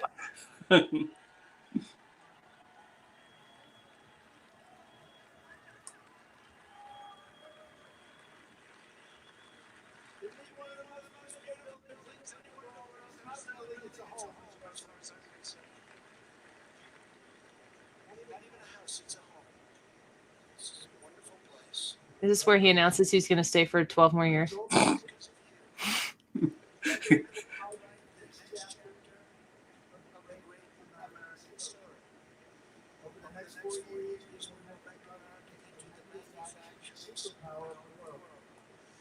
will expand opportunity zones.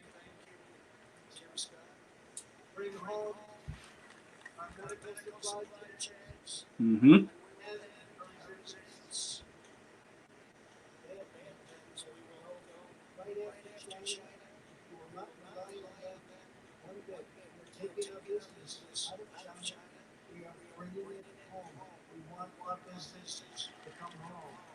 We will continue to reduce taxes and regulations at levels not seen before.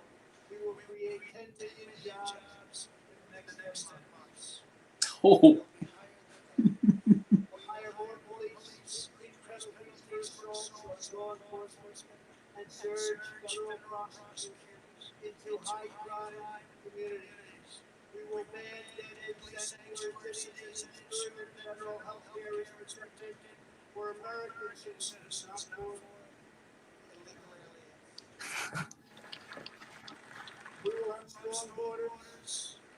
Essentially, without borders, we don't have a country. We don't have a country.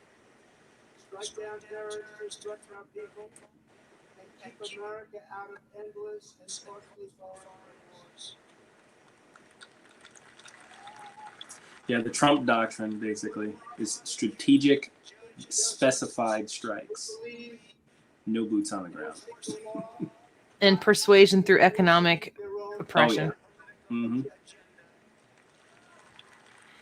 It's a good question. Julie says, what will be the main thing they pick on tomorrow? I think I think there will be no discussion tomorrow at all about anything he said. It's going to be the crowd. It's going to be the lack of social distancing. It's going to be the lack of masks. And I think there are going to be a lot of people who are going to see this and go, well, that looks nice. And this is a risk, but it's also brilliant. If in 2 weeks there's no super spreader event from this, if there's not, and if there is anything, it's going to get reported on like crazy. Catch it. Oh, if there's no COVID outbreak because of this, boy, have they set themselves up for a very successful talking point going forward into the debates. So, hi, Julie. Julie is a friend of the show. Julie is Dr. Hardiman's wife and a good friend of the show. My favorite source for COVID information, urgentspecialist.com.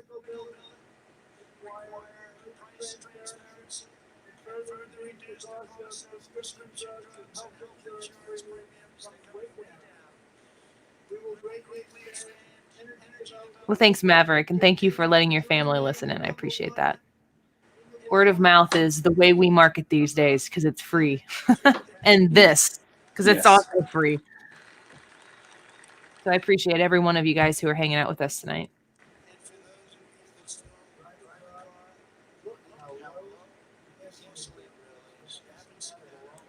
And while you're telling people about the show, tell them about the Facebook page too, so we can get a few more likes on there. You know what I'm saying? The Annie Fry Show Facebook page. We just tipped over 13,000 likes today, which is super exciting. And the Annie Fry YouTube page is something I'm building up. We've eclipsed the 1,000 subscriber mark, which is super exciting. And I kind of have been watching Gabe here because he's got a YouTube channel. You can go subscribe to St. John the Philosopher on YouTube and see a lot of his fantastic content and share it because it's put together in a really well thought out way that I think can actually impact people. So subscribe to his as well. Thank you. Thank you. Yeah. Kara says, I'm watching this thinking, I wonder what Annie Fry is thinking. Well, I'm just here. I'm Well. still awake and I'm still talking. We've been live for 3 hours now. And we're just doing the live reaction thing. So Kara is a childhood friend of mine. Thanks for jumping on here. I love Kara. I love her family. And Annie is a machine. Yeah, you should see me when I turn off. You're very digital, huh? It's like click and done. And scene. So tonight I say to all Americans, this is the most important election. He's wrapping it up now. Sounds like. There has never been such a difference between two parties, two individuals, ideology, philosophy, or vision than there is right now. Our opponents believe that America is a depraved nation. On our sons and daughters to subdue. Americans are the greatest. Keith is a friend of mine. He says the fake news won't wait till tomorrow. The trashing will start as soon as he finishes. That's his probably. I haven't checked the others. I can check them on my phone. I mean, They probably cut away now. Check Twitter. I'm sure lots of people are live tweeting their vitriol right now. The phrase that I keep hearing, that means we must be over the target. Mm-hmm. Yep. We are not a nation of timid spirits. We are a nation of fierce, proud, independent. We're a nation built by Hi, Mrs. Frankie.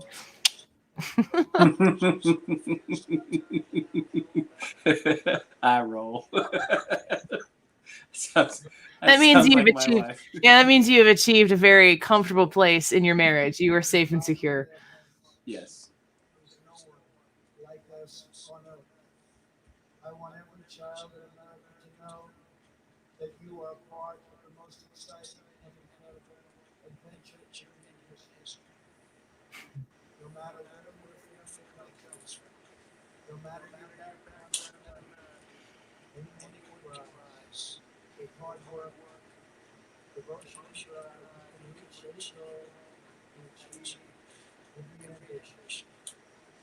Our American ancestors sailed across the perilous ocean to go a new life on a more continent. They braved freezing winters, crossed the raging rivers, scaled the rocky peaks, trekked the dangerous forests, and worked from dawn till dusk. These pioneers didn't have money, they didn't have fame, but they had each other. They loved their families, they loved their country, and they loved their God. When opportunity beckoned,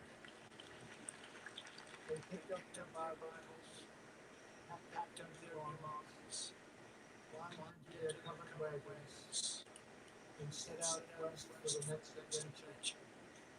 Ranchers and miners, cowboys and sheriffs, farmers and settlers, they pressed on past the Mississippi, to stake a claim in the wild frontier.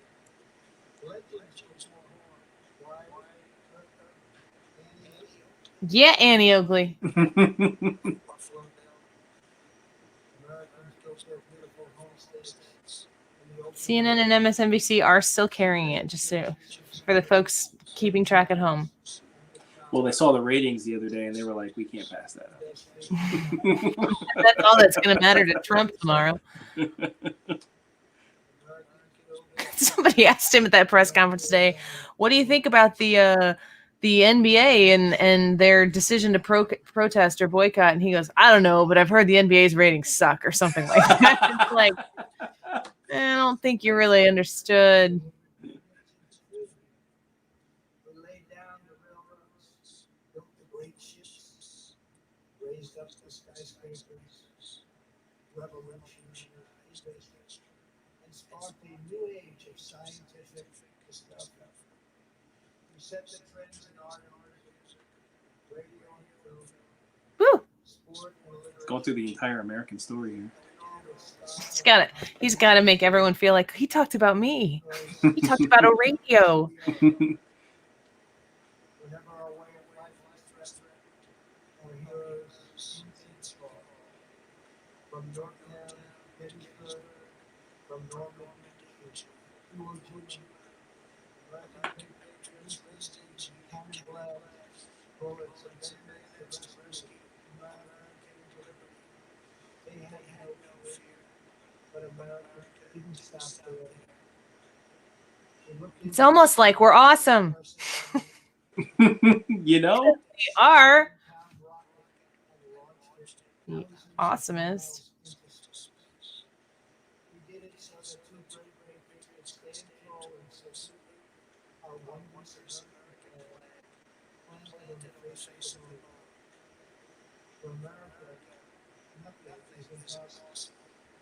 Over the next 20 years, we will prove worthy of this magnificent legacy. We will reach stunning heights, and we will show that the world, for America, there is a dream, and it is not beyond reach. Together we are unstoppable. Together we are unbeatable.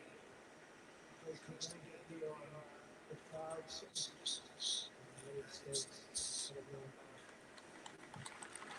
Man.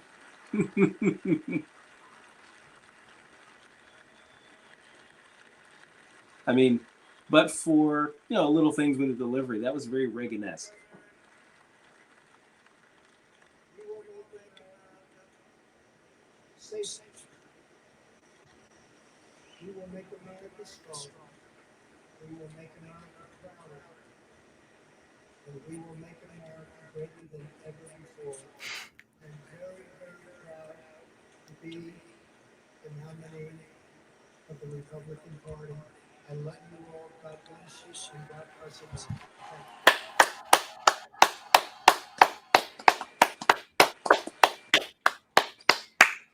Look at all those people. They're screaming with their mouths uncovered because it's America and they freaking can. Merc. Fireworks. See him. Ooh. Ooh, there we go. Pretty. His last few lines there were basically summing up what the week was about, in my opinion. With all of the regular people and even some of the politicians and their personal stories of reaching the heights that they have. Like Tim mentioned earlier, that great line from the cotton fields to Congress. Yeah. It wasn't. Wow. It wasn't a rah-rah me. It was a look at America kind of thing. And we saw it over and that's over the and point. over again. And that's We're what's awesome. Yes. It's not the guy. Our problems are not going to be solved when we put another man or woman in the powerful seat in the Oval Office.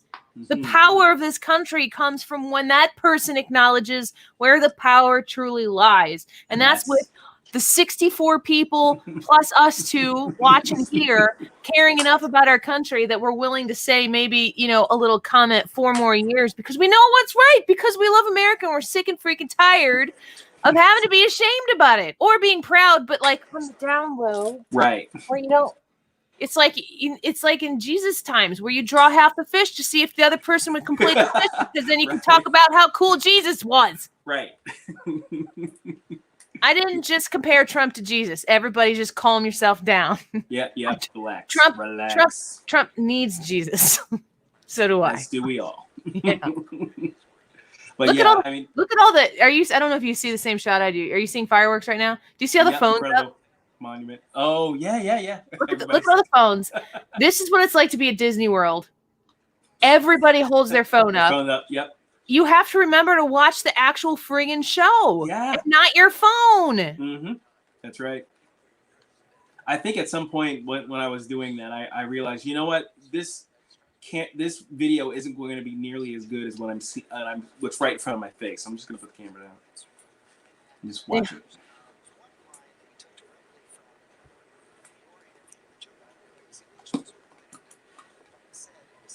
It is hard to beat an incumbent. There are reasons. You need to call me at 8 a.m. every day and say that, and I'll get out of bed in a good mood. Just remember shots of fireworks over the Washington Monument as Trump looks out from the from the front of the White House. That's That's kind of the power of sitting in that office. Think about all the people in Washington, D.C. that can hear Trump's fireworks right now and hate him. I hear ya. I keep seeing that poor lady after the inauguration in 2016 laying on the ground screaming into the sky. Yeah. Yeah. And I laugh and laugh.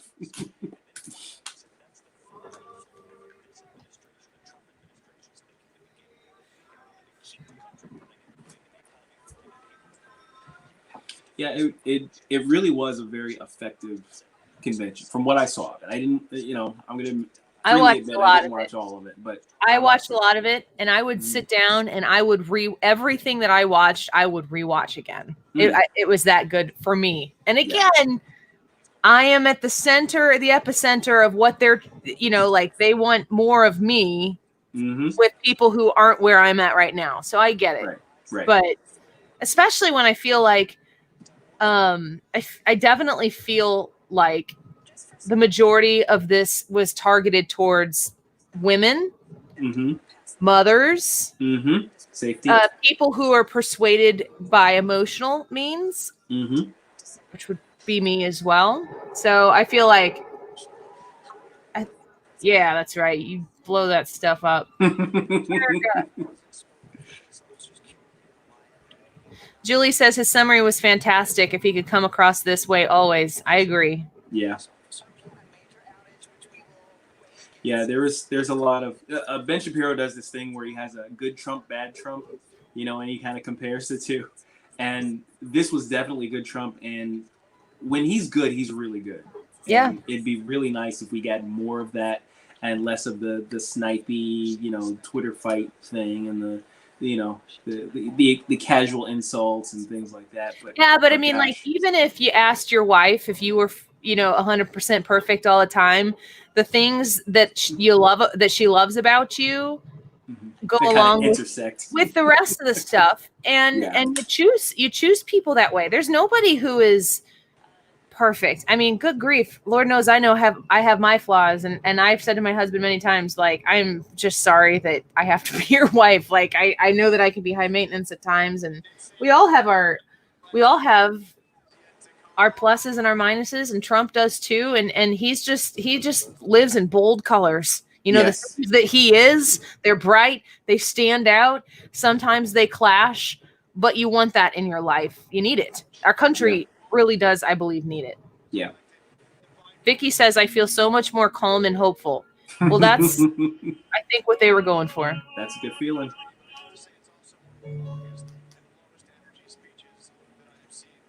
Do you hear opera? Yeah, I do. They should have had Kimberly Guilfoyle give another speech over the fireworks. That's not nice. With all that screaming, you could hear it. Oh.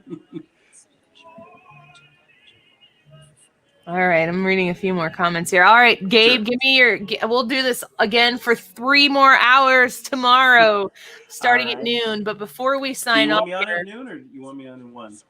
Katie was supposed to ask you to be on at noon. If you're available. Right. If you're not, that's fine. Yeah, that's confirmed. I'll just complain about you for an hour before you show up. I just forgot. It's okay. I'm glad we did this. Now I remember. Yeah. Overall, like, what's your summation here? What do you think people need to know, or what if somebody didn't watch the RNC, which part would you say, I just want you to check this out? Just give this particular part a chance. Maximo.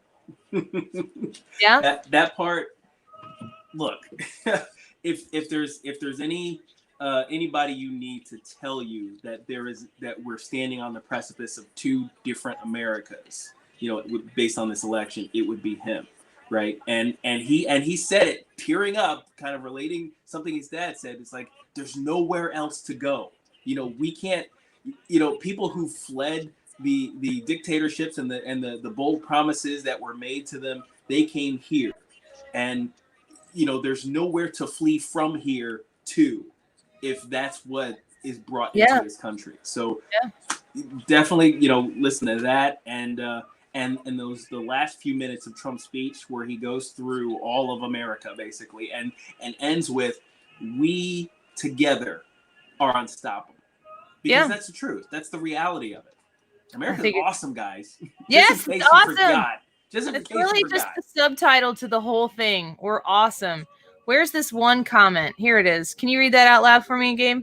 No, I did. Yes, you did. I know. I know, Katie. You did. Called out. I have it. I have the text.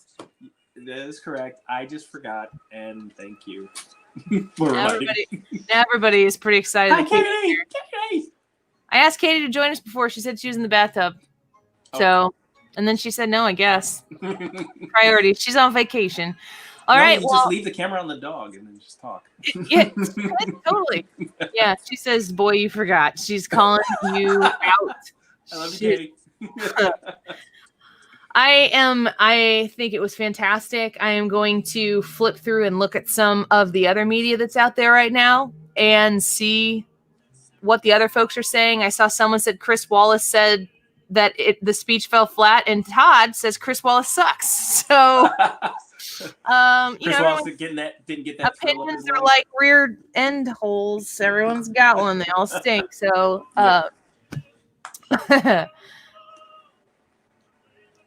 is this Hallelujah? And Trump is singing it. Does he know the words to this song? It appears. He's just saying Trump for president. Trump for president. Joe Biden's in his basement. President 2020. I'm sorry if I assaulted your ears like that so late at night. It's clearly time for me to go to bed. That was awesome.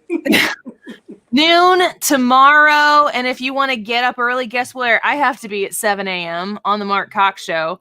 That one, I'm going to give you folks that are watching now an inside baseball little piece of information here. I'm probably going to do that while I'm laying in bed. I am going to roll over, check the news, make sure all of the countries that were there when I went to bed are still there in the morning, so nothing crazy happened. Mm-hmm. And then I'll have a 30-minute conversation with Mark. And then I will prepare for noon tomorrow with Gabe and Ken, my associate producer when I was on Saturdays, is sitting in the producer chair tomorrow. And Ryan and Brandon Straka is going to be on with us at 12:25. Sweet. Everyone's talking about Jeff Flake and Republicans now forming a coalition for Joe Biden. If I'm Brandon Straka, I'm going, hello, walk away. Stealing my idea. Yep. Good night, everybody. I always appreciate you being here, and this is no different. We'll see you tomorrow. Thanks, Gabe. Yep. See ya.